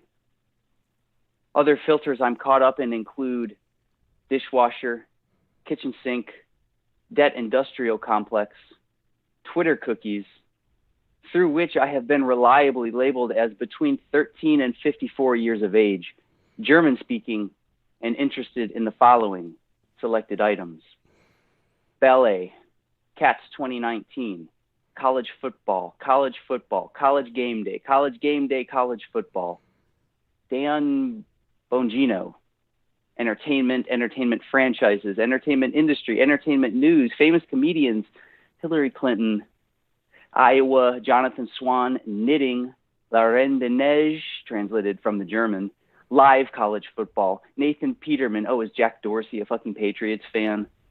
New York Fashion Week, Penny Hardaway, Rita Ora, Smoothies, Star Trek Lower Decks, the most poetic Star Trek title, Streets of Rage. Did Janet Jackson contribute to this OST? Weather, all of which I definitely have heard of, consumed, and enjoy. Though they only listed Mariska Hargitay once. Axiom can have those for free if they read my book, or choose to pay for them again to sell to other data brokers and startups who will sell to Twitter and back to Axiom, which I understand is a viable and profitable business model. The older I get, the more I am reflected. Or do I mean contained? Just when I was worried about self-actualization, I find my potential collected and parsed in a JSON file. My risk to a healthcare provider factored. I am consumable. I can be purchased by literally any bidder, with the rest of America's vibrant 13 to 54 demo. I am here and everywhere else too, and I am an asset. That was really good. That was really interesting and funny, that list. Man, that was that was interesting stuff. And so I take it that you're not like a fan of ballet and college football? Well, I am. I do like college football, but I've never, like, I don't know, some of those names I had to look up. Yeah. Like Dan Bongino, who is like a conservative radio host. I'm like, how could they possibly associate me with him? I have no idea. Yeah, and Nathan Peterman is a Bills fan in football. I know this. He is the worst quarterback in NFL history, literally. He threw like 3 interceptions in like out of his first like 6 passes and then never played again. Yes. So how does that get on there? That is bizarre. But that was a funny and interesting poem too. Thank you. Well, I am from Buffalo. I am a Bills fan, so that one was on. I don't know why Nathan Peterman specifically, but that's funny. All right. Well, thanks for sharing that. That was really interesting. Thank you very much. Yeah, I hope you can call in again soon. I will. Bye. Bye. Okay, so that was let me get the name. Andrew P. Dillon. Let me put Andrew in our contact list. We have another first-time caller in a 917 that I'll call next. But let's put Andrew in the phone book. Oops. I put Nathan Peterman in the phone book. Hang on. There's Andrew P. Dillon. Edit. Okay. Now let's try the other first-time caller here. This is a 917 number. This must be the person who wasn't showing up, I think. That I said 909, but it must be this 917. Hey, Tim. Hey, yeah, you are live on the air. Who am I talking to? This is Pam Wax. Hey, Pam. Yeah, I think, do I hear myself in the background maybe? Mute that so you don't get confused. That's a good idea. Okay. But this is my second time calling. Okay. So maybe I should definitely put you in the phone book then. So what do you have that you wanted to share with us tonight? And where are you calling from, too? Because I don't remember. I am calling from the Northern Berkshires. Very nice. Massachusetts. Yeah. And so what is this poem, A Broken Sestina, that you wanted to share? Yeah, so I just got on late. I was not here for a few weeks and have a lot of poems about forgiveness, atonement, apology, and had a choice of which one to read that fits the theme, and I decided to choose A Broken Sestina. Okay, well, I have it up whenever you're ready. Go ahead. Okay. If you still feel dirty when all the sorry is said and done, and no amount of talking to God or flagellation from self or other will lure your brother back from that bridge he jumped after his last call to you, please explain why the red leaves above his grave sing, "Brother, brother." Why it is that pre-dawn the bridge itself moans, resenting those Saturday AM drivers who did not phone the cops, leaving everyone else who knew him to atone and intone. I had no idea, didn't know. Sorry for your loss. They tell you what you know. He was a great guy, left a legacy of good deeds and loving attention. I remember when, act of kindness recounted, and I'll be praying for you. If you need anything, phone any time, but not after 10 or when they are avoiding you or playing bridge or hooky or playing it safe. You go most mornings to pray for him, yourself, his spouse, and for the kids most of all. The same prayers every day as you turn the leaves of the book. The opening blessings bridge forgiveness to repentance backwards, it seems, confounding the logic of his regrets and your sorries for not being there, for not picking up when he phoned. The message he left, you saved it, though you haven't listened since, says, I'm on the bridge to nowhere.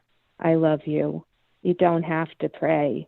And sorry for going on about something you'd forgiven long ago. Oh, that's just a heartbreaking poem. Thanks so much for sharing that. Really well written, and the Sestina form comes through so strong, too. Thanks, Pamela, for sharing that. Thanks, Tim. Yeah, have a good night. That was Pamela Wax with a broken Sestina.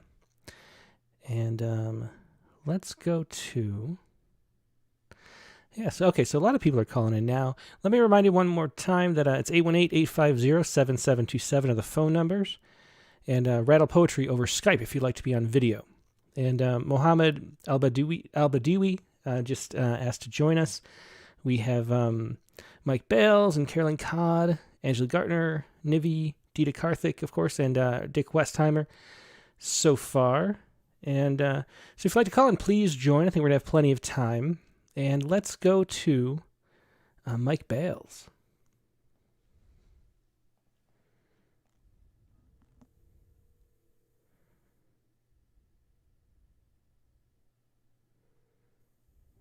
Get away from the laptop.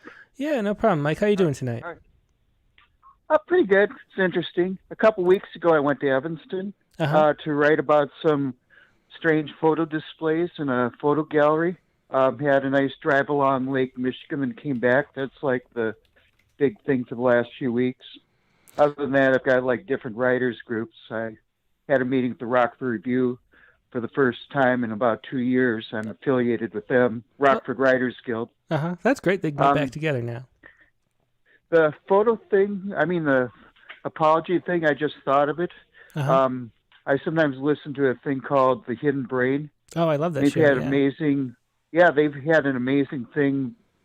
I heard about apologies. There's stuff that went on earlier this summer, so that kind of rang true about the power of that.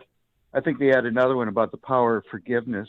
But anyway, for my usual source of inspiration for news poems, I heard something on public radio, I think it was Monday, about the disaster at the Astroworld thing. So I went to the Des Moines Register, and they listed some of the people who died. That was at concert in Houston. And they listed different people. And one, they said there's a 16-year-old girl who liked to dance. And this poem is kind of a poem about her loss of innocence, the ultimate loss, where she was lost. So I wrote this poem called Song for the Girl Who Liked to Dance. Okay, yeah. She didn't know. Yeah, go ahead. I have it ready. Okay. She didn't know. She couldn't. The skies are clear. She told others that she had an attitude as she rapped, but every moment her sweetness came through. Every day she twisted and twirled to the music in her head, the music that she and she alone could hear. She flapped her arms like wings. She wanted to fly. She told her close friends she was going to a festival. They envied her. She'd earned the money working the counter part-time at a fast food restaurant while they'd sit in a booth and watch. Music was in the air, and the sun was shining on that fateful day. In a rush of excitement, she and 7 others were crushed. A twist of fate she couldn't foresee. She didn't know. She couldn't. The skies are clear. Yeah, thanks for sharing that, Mike. I'm glad to get a poem on that Astroworld disaster on the show, because we did have a lot of poems written about it in the submissions this week. It was one of those topics that really struck a lot of people. I'm glad we could you share your poem, Mike. It did to me, because memories of concerts I went to. But thanks for having me. Yeah, my pleasure. Have a good night. All right, see you. Yeah, that's the thing about it, is just they when you're younger, you don't think about how things are actually dangerous. Like I've been to some concerts where, I don't know, it was a little dangerous, and I didn't even think about it at the time.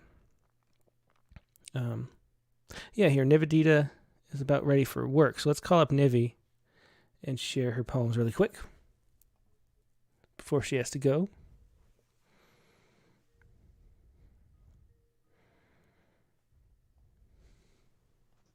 Hello. Hey, Nivi, how you doing today? Tim, I'm doing great, thank you. How about you? I'm doing great. Let me try to find, let's see. This is backwards. We might, there was a way. How did I do it? Transform. Wait, right? Transform? No. Reset transform. There we go. That's the button.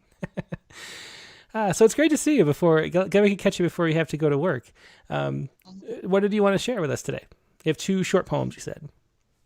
I have both a prompt poem and a news story poem, so whichever one you want me to Okay, go so we have the odd news story up. And then, okay, so this is firefighters baffled by kangaroo on roof of Queensland's home. And I'm not going to play it, but we can see the pictures. So describe this news story and why you wrote about that. Basically, kangaroos, yes, we know that they can jump, but to jump on top of the roof, and I mean, like, if anybody looks at the video, you can see that there's no middle jumping ground for them. Like, it's the ground and then the roof. So how this kangaroo get from the ground to the roof is a mystery.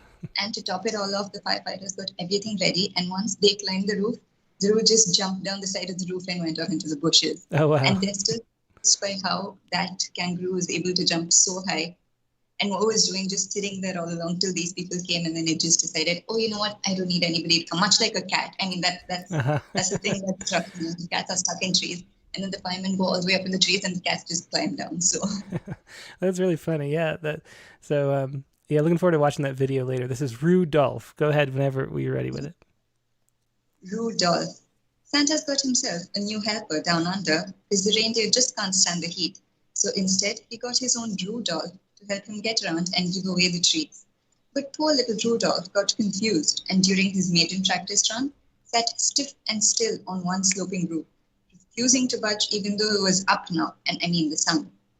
Then the fireman came in ready to help and climbed up the roof to nudge him down, when, with a hop and a magic jump, Rudolph disappeared into the bushes on the other side of town.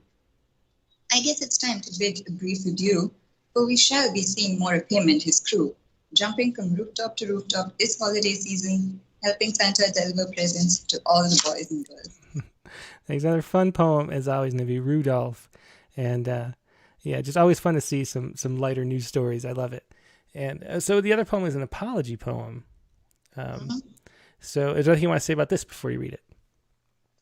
It's just about how the word sorry is sort of the most simple word, yet the most overused. Do we really understand the importance of it? Not really. We just say, oh, I'm sorry, and then expect everything to be all right. So this is just about the word sorry.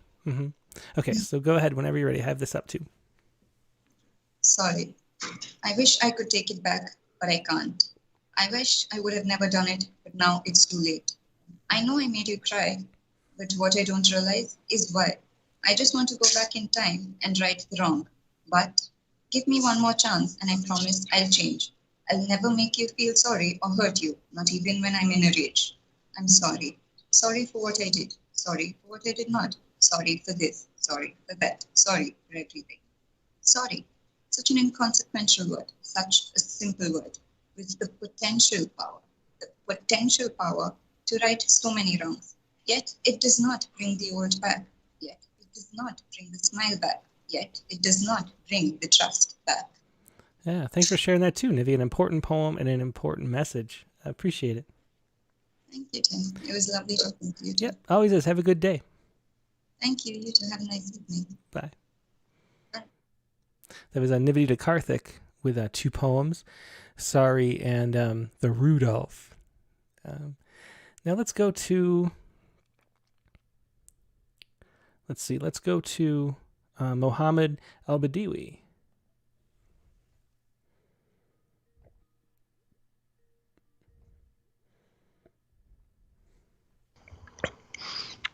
Hello. Hey, Mohammed, great to see you. It's been a little while. Yeah, it's been a while. Great to see you too. How's your day? It's been great. A lot of fun poems and interesting discussion. So, what do you have that you wanted to share with us? You always have good stuff. So, what is it? Oh, thanks. I've got two poems, very short and one medium length. Um, I sent them to you, Cost of a Mistaken Text and For Comfort. Yep, I have them right here. Wonderful. So I did not write this for the prompt, but it is apology related. And the background to this one is that someone sent an embarrassing text on a WhatsApp group. And, the next follows. I thought it was quite humorous what Okay. happened, so I wrote about it. Sounds good. Let's go for it. Great. Cost of a Mistaken Text. Sorry, wrong group, he said, as he stepped on a pebble, bumped into a pole, stumbled down a flight of stairs, crashed onto an oncoming train, fell down a quiet volcano, boiled away into space, and then just walked it off. That's great. I like that a lot. There's a cost of a mistaken text. And then this other one, For Comfort. Is there anything you want to say about that? For Comfort. No, not much, just reflections on a day. Okay, cool. Go ahead whenever you're ready then. Sure, For Comfort. Let's pretend that this matters. My words, yours, an exercise in self-obsession, self-importance, in a universe that does not care or see who walks upon this speck of dust, but we, slaves to economy, pretend that this matters, that this cosmos is in our name, a desperate people on a falling rock. If a planet dies in space, does it make a sound? Maybe, but still we pretend that someone will save us from ourselves as we wrap a rope around our own necks. For comfort, of course. Suffocation is liberation, said the elders, liberating me from my sanity. The dirt beneath me does not care as we, you, me, and us pretend that this matters. Great, important poem, For Comfort, from Mohammed Al-Badiwi. And I wanted to ask, what is this website, Aminology? That's just my personal blog. Interesting. What does that mean? I'm curious about Ammon. I'm from Egypt. And Amun is an ancient Egyptian name. So a lot of my friends call me by the nickname Amun. Okay, very cool. So Aminology is sort of my social media handle on Twitter, Facebook, Instagram. And so I thought website as well. Gotcha. That's very cool. Well, everybody should go visit that too. That was Mohammed Al-Badiwi. Thanks so much for being a guest again. Oh, thanks a lot, Tim. Nice to see you. Yep, nice to see you too. Bye. Bye. Okay. And next we were going to go to Julian Matthews. I'm moving down the list. So the Julian Matthews and Carolyn Codd, Angela Gartner, and Dick Westheimer is who I have lined up right now. And then I have some poems to read and play too. Let me download this. This is Lauren Dia, and she sent an audio file to play her. Maybe I'll do that, and then I'll call up whoever I said was next, Julian Matthews. And let's see if I can get this going. Just going to play. There. Okay. So this is Lauren Dia, and Lauren says, "Hi, I just wanted to share my poem for this week's writing prompt. I have the written text attached, but it's more of a spoken word piece. So I'm also attaching an audio recording. And by the way, my poem is in response to the events of January 6th, 2021. So here is Sorry I Can't Unsee by Lauren Dia. Let me make sure I get this all set up. I think I did a good job this time. We'll see. Sorry I can't unsee spilling blood. A phoenix falling, broken spirit, circle stretches, the rotunda lies. No ellipse changes any sum distances of 2 points of view. In appalling silence whispers, not wails, how democracy cries. Under the dome death grip domestic, boots beating, hearts stop, break. Worshipping flags, weaving, chanting, majestic, scaling infancy busted, breech birth bigotry, reborn in idolatry awake.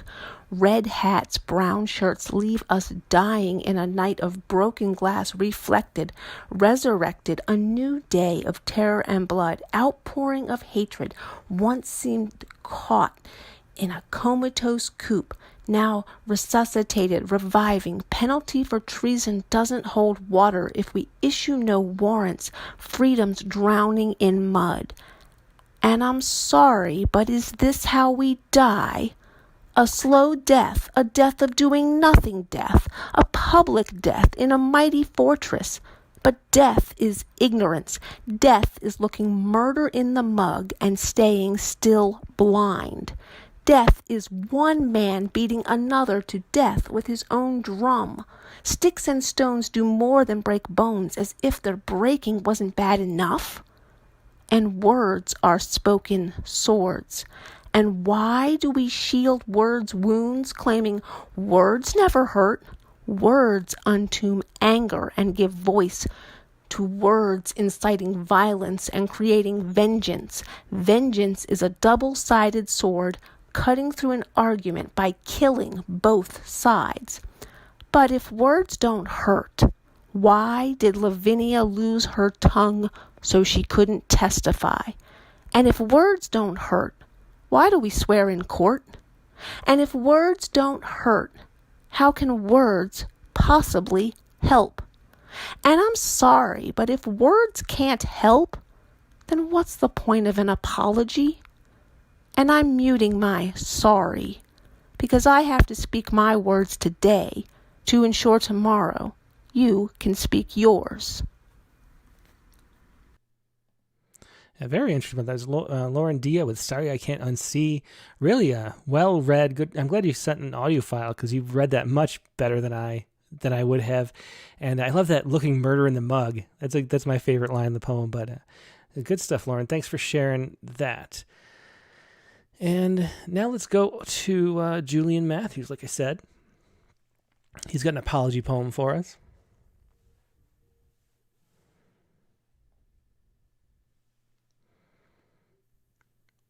Hey, Julian, how you doing today?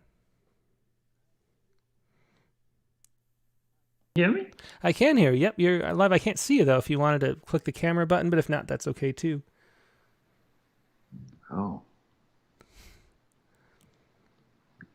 Keep clicking the button, but it doesn't work. Well, let's just have audio then. So your apology to my anatomy. Is there anything you want to say about it? I quit drinking about 1,384 days ago, but who's counting? Oh, yeah, congratulations. That's great. So I just pulled this out because you said apology poem and tweaked it for today. Mm-hmm. Okay, great. Well, let's go ahead with it. Apology to my anatomy. Whenever you're ready, go ahead. Apology to my anatomy. Dear kidney, where have you been? Dear spleen, why was I so mean? Dear brain, forgive me the hangover pain and all the gray cells I've slain. I feel your thoughtful disdain. I'm so sorry, dear heart. You kept on going, pulling beats from parts unknown, finding arteries to bypass on your own, while I bitterly reaped what was sown. Dear liver, for all the pounding I delivered, there were days of joy, but also days I was out to destroy. Every drink made me sink, sunk, think, thunk, drunk. You are the reason I still live. I was a lifer. The wagon beckoned, but I kept falling off of it. The walls were talking, but this dead man's still walking. On the mend, no longer a pretender. On a poetic bender instead. Every turn another reason to get inside this head before I return this body to sender. Hey, divine assembly of hearts, here are your parts. Only one owner. I knew it was just a loner. Still good for one more boner. No major accidents, some minor bumps and dents. Low mileage, high smiled aged. Newly retired, some air required. Comprehensive service history and in very good condition. Too well oiled maybe from all the late night libations. I know my soul is unworthy of heaven, but it will never learn if you let it eternally burn. It would be a waste also in purgatory. Seen too many insides of lavatories. Hey God, you baked the bread but can't leave it unleavened. Let's cut a deal and call it even. Let's be more environmentally friendly and recycle my anatomy. Give it to another who will treat it with more dignity. Let's save this old soul for another roll of the dice. Give me one more life on this earth, please, to pay for this vice. By your grace, let me be redemption's ultimate plug and reincarnate me as a free refills empty mug. That was great. Great rhymes thread through. Apologies to my anatomy. Thanks, Julian. Always a pleasure. Thank you. Yep. Good night or good day. Julian Matthews with Apology to My Anatomy.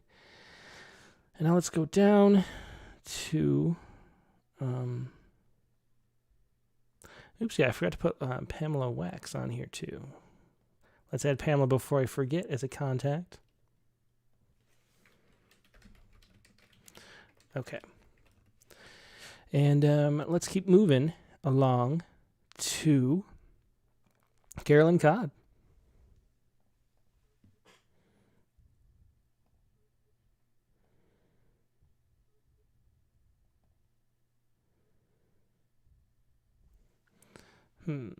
Let's see. We'll try the phone too.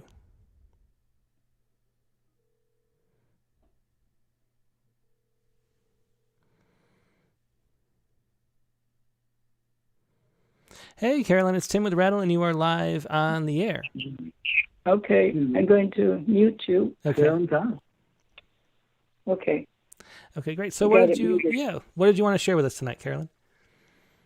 It's a poem called To Mother Earth, and it's from the apology prompt of last week. And at first I didn't want to do it because I didn't want to do apology because I thought I had too much to think about to do that. Uh-huh. And then I heard some of the news about the climate summit, and that made me think, but I still didn't really want to do it.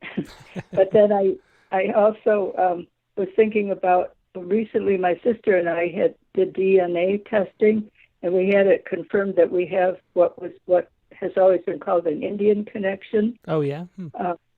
So we found that we have, on my mother's side of the family, ancestors probably from Western New York, where we had always lived, probably from the Iroquois Nation. Oh, wow. So that was on my mind. Uh-huh. So then my heart and my brain kind of took over, and I wrote this. Okay, well, I have it. Yeah, I have it whenever you're ready. Go ahead. Yes, called To Mother Earth. Dear Mother Earth, for way too long, like greedy infants refusing to grow up, we've been sucking the life out of you. We scratched and dug, burned and slashed, drilled and pumped and dumped, not caring, not giving thanks, feeling no shame. Then, when having too much, we've taken to trashing, misusing, making barren the land, obstructing and contaminating waterways, loading lakes, seas, and oceans with waste. We poisoned the air and separated ourselves from the stars, not caring, ignoring the harm, feeling no shame. Sometimes we admit that you've given us much, and sometimes we speak of your beauty, but too easily, we go on abusing, exploiting, without caring, without apology, without shame. But now we find ourselves hearing your cry. We are besieged by hurricanes, cyclones, typhoons, tornadoes, by heat waves, drought, floods, snow and ice in unusual places. We feel afraid. We look for help. Your native peoples tell us it's better to live in harmony with you. There are few of them left, but their voices are getting stronger. We start to listen to them. We begin to grow up and acknowledge the damage. We feel ashamed. We say, our dear Mother Earth, we're so very sorry. We vow to take care of you. We want to learn the harmonious ways, living without exploiting. We promise to give thanks. I hope we're not too late. Yeah, me too. Thanks so much for sharing that, Carolyn. And a really important poem, and definitely some frightening things going on with the nature. Well, the thing that freaks me out the most is the lack of insects. The whole, you used to drive and they'd be all over your car windshield, and now it's just I can't remember the last time I had bugs. And then no bugs means no birds, and then no bird. It's just up the food chain. I mean, yikes. Yeah, and butterflies. Yeah. Well, thanks so much for sharing that. It's a great poem, Carolyn. Okay, thank you. Yep, have a good night. Night. Yep. It's Carolyn Codd with To Mother Earth, another apology poem. And let's go next to Angela Gartner, and then we have Richard Westheimer too. A couple poems to read as well from poets who couldn't be here but wanted to share a poem too. Oh, and I forgot about this. Jason Lofters. He has a move. I have to figure out how to play or what to do with this, and I forgot from last week. So I postpone it. I started. I'll postpone it for next week again because I don't know. I got to figure out if there's copyright issues going on with that poem. But let's go to Angela.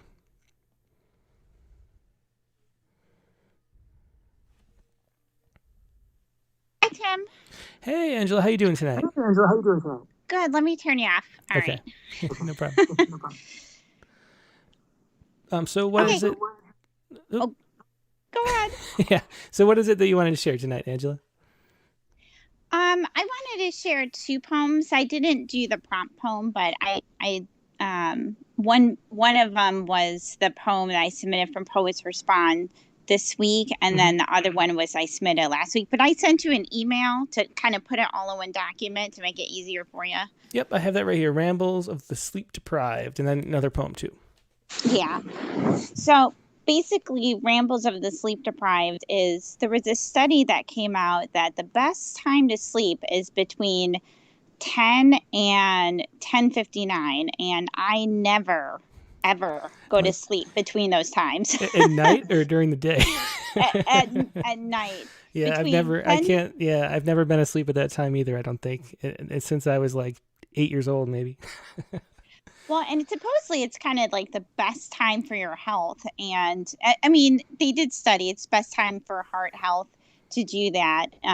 But for me, like I'm always going to bed like at 1:00 or after midnight. And it's so funny because I was just thinking how, how much poetry is kind of related to sleep, whether we're talking about our dreams in poetry or even, how we kind of go into, sleep is such a, we ramble like in our sleep. So there's just so much, and I think poetry is kind of like that, we kind of go on and it's something too, because this poem was actually supposed to be, it's kind of like we have good intentions and then it always comes out different, because this poem was supposed to be something different, but it ended up being a free verse. So yeah, I always think of that how that place, your mind state where you're like between falling asleep and you're like daydreaming, but you're not in control of what you're thinking about. That a lot of times that seems like what poetry's doing. Like it's the same mechanism or something. Right, and I think you mentioned this like months ago probably, but you talked about it kind of being like an out-of-body experience, and that's kind of how sleep is. Sometimes it feels. Yeah. Well, go ahead and read this. Rambles of the Sleep Deprived.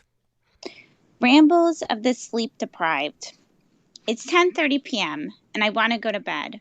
I have to step on the balance beam of the room, where I try not to fall over the piles of clothes on the floor. The room is lit in strings of blue, and I slip on a finger skateboard. It's 11 p.m. and I'm rubbing my toe. My stacks of books are left unread. There's an emptiness in the wind. The door frame glows in the blinking lights from the caution sign outside. I pour a glass of wine and look out the window. It's 11:30 p.m. and bucks are on the lawn. They gather at the tree to eat lichens, scratch their antlers on the trunk underneath the glimmering moon. I feel their freedom to roam in the road after they hear the approaching storm.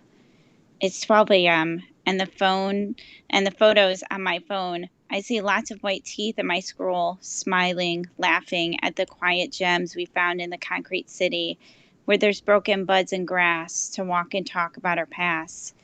It's 1 a.m. and my head is pounding, staring at my wall. I toss and turn on the mattress, my eyes filled with glue.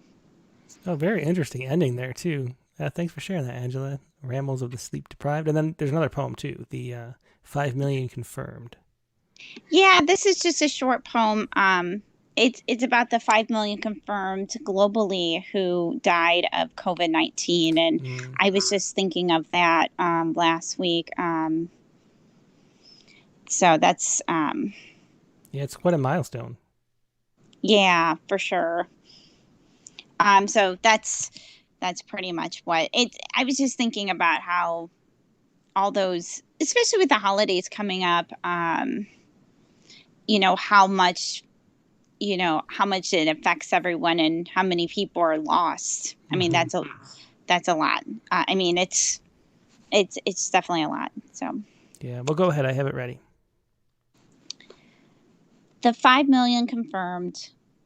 It's the sum of birthdays and family reunions with chocolate cakes that are half eaten, the long car rides with views of mountain snow caps where the goats go untroubled, rising to a crumbled sheet and empty pillows, the au revoir, adios, sayonara, goodbye, kiss on the lips before closing the door on the leaves from the windy autumn morning. Yeah, thanks for mentioning that. The 5 million confirmed. It is one of those numbers. It's impossible to even get your mind around. Like the biggest I can imagine. I've been to a huge football stadium with like 100,000 people, so you can imagine 5 million or 500,000 is like 5 football stadiums.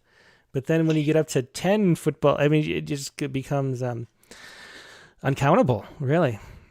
Well, yeah, and that's why I couldn't fathom the number, and you can't really fathom how many people are missing these sort of things. I can't imagine, losing my husband or, someone close to me to COVID and then hearing it on the news every single day. I just, I feel so bad for the families who lost loved ones and are going through this. So.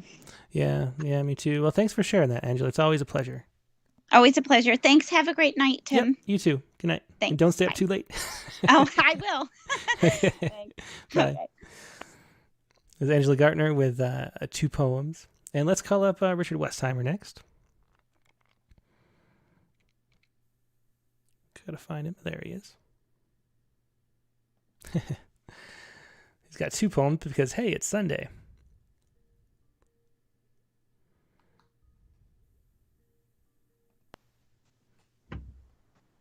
Good evening, Richard. How you doing today? Hey, Tim Green. I'm doing well. I don't see you. I just see your thumbnail. Yeah, I guess my phone, I could switch, but you're the last caller, so I think we'll just you'll have to bear it. You've seen me. Don't worry about it. I'll just sort of stare at this this thumbnail of a younger Tim Green. Yeah, I could switch to my other mic or other camera, but we won't. So what is it that you wanted to share today? You said you have 2 poems. Yeah, I have a Poets Respond, and then I have a prompt poem. Okay, which one do you want to do first? I'll do the Poets Respond. Okay, and so set this up. What was this about? Yeah, so real quickly, it's sort of a confirmation that there's a huge reservoir. The news story was that white-tailed deer represent a huge reservoir of COVID, asymptomatic COVID. It appears as though, and there's some sort of conversation among deer hunters about whether they need to change their practices. Yeah, I saw that too. This I don't know. It was there's a study that came out. I don't know if it's the same news or another study following it up, but there were some incredibly high percentage of the deer were infected in a survey, like way back early on, like in 2020. Yeah, it was like a third of deer in like New York maybe or somewhere like that they sampled. It's now up to like 60-70%, and I think the fear is that there'll be variants that develop that then become, I think the word is zoonotic, when they pass back. Transfer. Yeah. And the weird thing is, like, how does a deer get the virus? Like who is going walking around? Well, I did, me, I kind of looked at the research, and it's from sewage water. That's what I was thinking. Yeah. Okay. So they did confirm that? Yeah.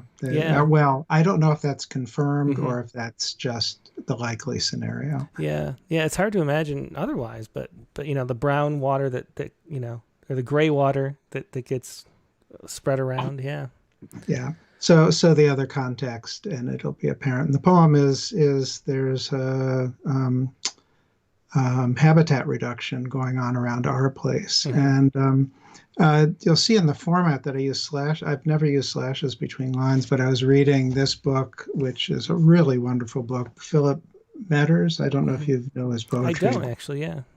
He's amazing. And when I saw how he used slashes, it sort of like implied contingency. Interesting. So I tried it. I tried it on and this sort of like mixed it with the sonnet form to see what would come from it. Yeah, very interesting. We'll have to pay attention to that too as you read. Go ahead whenever you're ready. Okay. Harbinger. Consider the white tail, dressed now for fall, skittish and skinny. They nose the sparse brows, scads driven here from new dozered land, where old oaks once rose by open mown fields. Consider them prophets, harbinger dear, passing among them fear. Their white tails blaze like white flags wave, their pricked ears twitch as hordes gather here for a shivering winter. Consider the huntsmen who will stay away, they fearing mange and the wasting disease. They hear that COVID infects the herd. They note the doe's ribs starkly exposed. No flesh remains on those showing bones. Like dry, rotted trees, they will fall in droves. Yeah, I love the format. I think that works really well. Harbinger. And it's such an interesting question, too. I know that the MERS, the second, similar coronavirus, has the same kind of reservoir in camels. And so every once in a while it just keeps popping out. The Middle East respiratory syndrome. Right. So hopefully that ends up just, I don't know, hopefully the deer become immune or something. Who knows? But hopefully. Well, it's perhaps even likely that there's no spread back to humans, but it's just sort of like a fright when you think about how variants work. Yeah. It could come back in a form. I think that's what happened with H1N1 in 2009. Is it that it came back out of the wild population? Oh, really? So, yeah. Well, I should say that's what I read as I was researching this poem. Yeah. So, well, of course, crossed. I've not done the research. Okay, so the other one, I apologize to a friend who cannot apologize to me. Interesting title. Is there anything you want to say about it, or do you want to just jump in? No, I think I'll just jump in. This one is super raw, but we'll see how it works. I apologize to a friend who cannot apologize to me. When a friendship is a splinter lodged so deep that even a sharpened pin cannot pick at sufficient skin to expose it, even a knife cut to the bone cannot excise it. When a friend is a platter spinner and you're a plate that needs a break rather than to be broken, and you decide to leave knowing he needs you to keep spinning, to keep him from slipping. When you break it to a friend, make a broken excuse about why you can't help out this time, and he says, we're through, and you know you screwed up as to how you broke it to him, and you own up to it, use the right words, mean them too, and he still says, fuck you, and you say that our love is as much a part of me as a piece of shrapnel lodged too close to a nerve to remove, and that it will remain whether he is near or not, but he still stalks away, won't say he'll ever return, and you say to yourself, I'll be right here. I'll be right here. Oh, that was a great poem. I love that metaphor at the end, Richard. That's really good stuff. Thanks so much for sharing it here.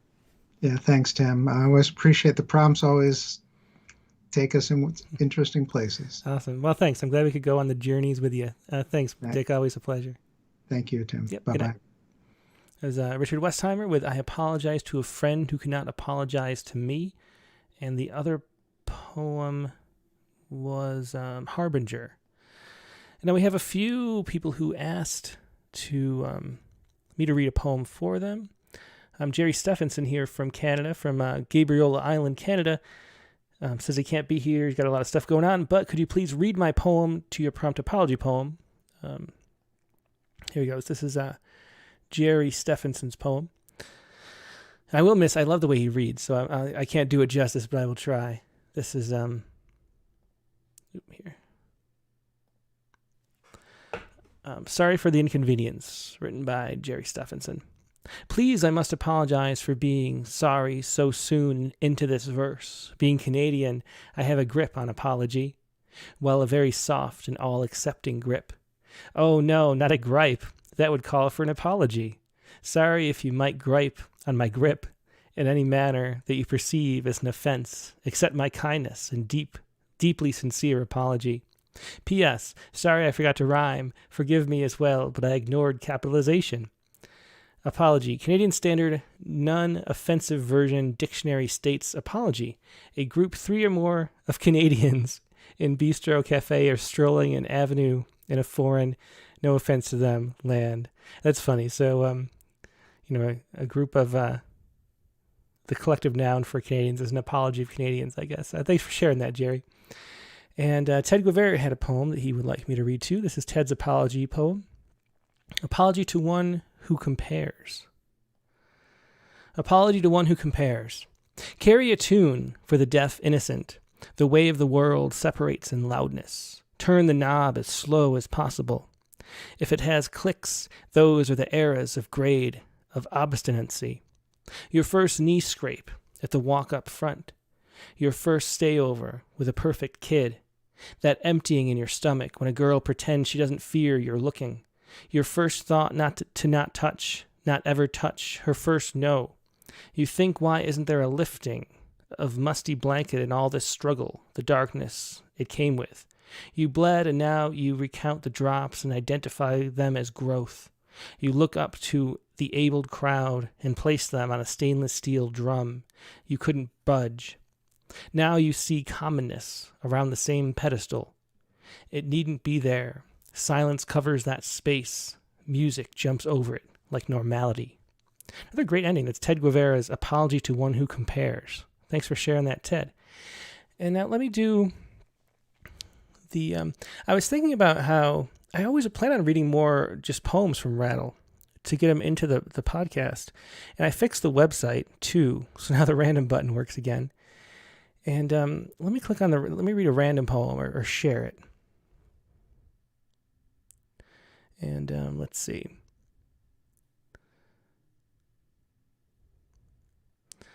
This is, oh my gosh. What are the odds of this? I swear I did not do this on purpose. But this is Madeleine Gallo from May 16th, 2016. I mean, wow, that's weird. So I pushed the random button, right? There are 5,000 poems almost in Rattle and on the website. And the one that came up was Madeleine Gallo's poem from the Rattle Young Poets Anthology. So this was 7 years ago. And the same poet as the Poets Respond poem today. What? That's just so strange. Like seriously, my mind is a little bit blown. Sorry, everybody, for having a blown mind. But this is Summer Peaches by Madeleine Gallo. I didn't even know she was in the Young Poets Anthology. So here's Summer Peaches, and I'll read it for Madeleine. Summer Peaches, for peaches. I don't remember everything, but I remember summer peaches. We used to eat them in the condo at the beach for a long time. Those were the best peaches I knew. We had peaches when she came, and suddenly those Florida fruits meant nothing. We call her Peaches, and she was the best one I'll ever know. She loved all of us. Our family was hers. I don't forget the way her eyes softened when she saw my father, and he would say, she's one of a kind. She's in the backyard and the rivers now, and no sun shined when she died. I don't remember everything, but I remember the smell of her ashes, and I remember summer peaches. There's Madeleine Gallo, and she says, I like to write poetry because I've grown up all my life hearing poetry. I love it, and it makes me feel good. So that is so cool to hear, to know that Madeleine is still writing poems, and I'm just, I don't know. I'm speechless with that the random button did that. Let's see. So let's do another random poem too. That was pretty short. And now we're going to do End of Days by Marge Piercy. And this was from Rattle number 30, Winter 2008. End of Days by Marge Piercy. There we go. End of days. Almost always with cats, the end comes creeping over the two of you. She stops eating. His back legs no longer support him. She leans to your hand and purrs but cannot rise. Sometimes a whimper of pain, although they are stoic. They see death clearly through hooded eyes. Then there is a long, weepy trip to the vet's. The carrier no longer necessary. The last time in your lap. The injection is quick. Simply they stop breathing in your arms. You bring them home to bury in the flower garden, planting a bush over a deep grave. That is how I would like to cease, held in a lover's arms and quickly fading to black like an old-fashioned movie embrace. I hate the white silent scream of hospitals, the whine of pain like air conditioning's hum. I want to click the off switch, and if I can no longer choose, I want someone who loves me there, not a doctor with 40 patients and his morality to keep me kind of alive and sort of undead. Why are we more rational and kinder with our pets than with ourselves or our parents? Death is not the worst thing, denying it can be. And that is Marge Piercy. And Marge's a pretty well-known poet.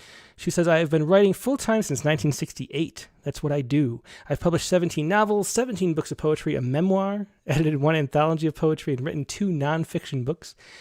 I give poetry readings frequently in several countries and gave speeches and lectures. I write for a living, and I write because it's my passion, and I'd rather do it than anything else. There's her comment there, and that was Marge Piercy from Rattle number 30.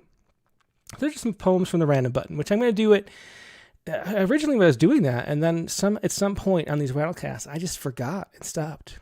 So we'll hit some random poems every episode too. And now let's go to the, close it up with the Sciku for the week. And this is a really great news. There's a couple reasons that I do a Sciku based on science news.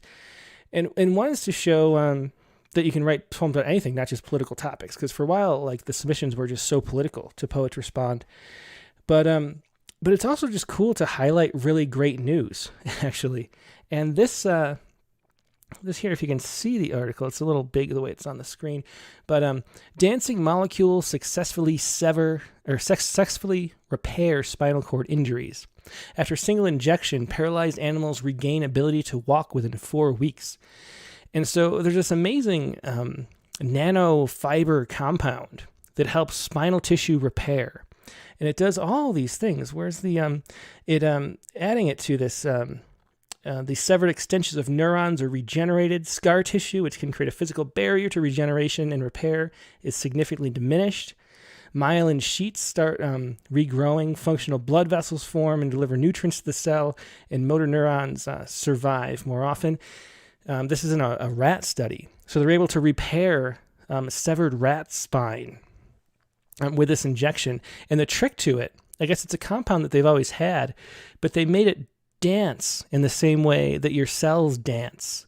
And so it sort of dances with your body in a weird way. So it meets the receptors more often and has more uptake of this, this I don't even know what it is. But whatever it has, it works, and it's the dance that makes it work. And so there's a fascinating article.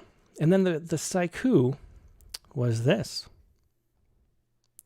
Twining vines, almost crossing the gap, 6th grade dance. Twining vines, almost crossing the gap, 6th grade dance. That is your Sciku for today, based on the dance of these spinal cord injection thingamabobbers.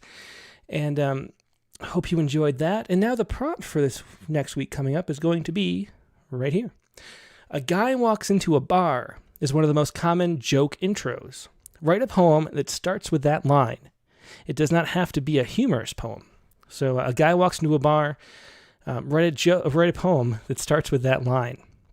So that should be a fun one. And next week's guest on the Rattlecast is going to be Brittany Corrigan.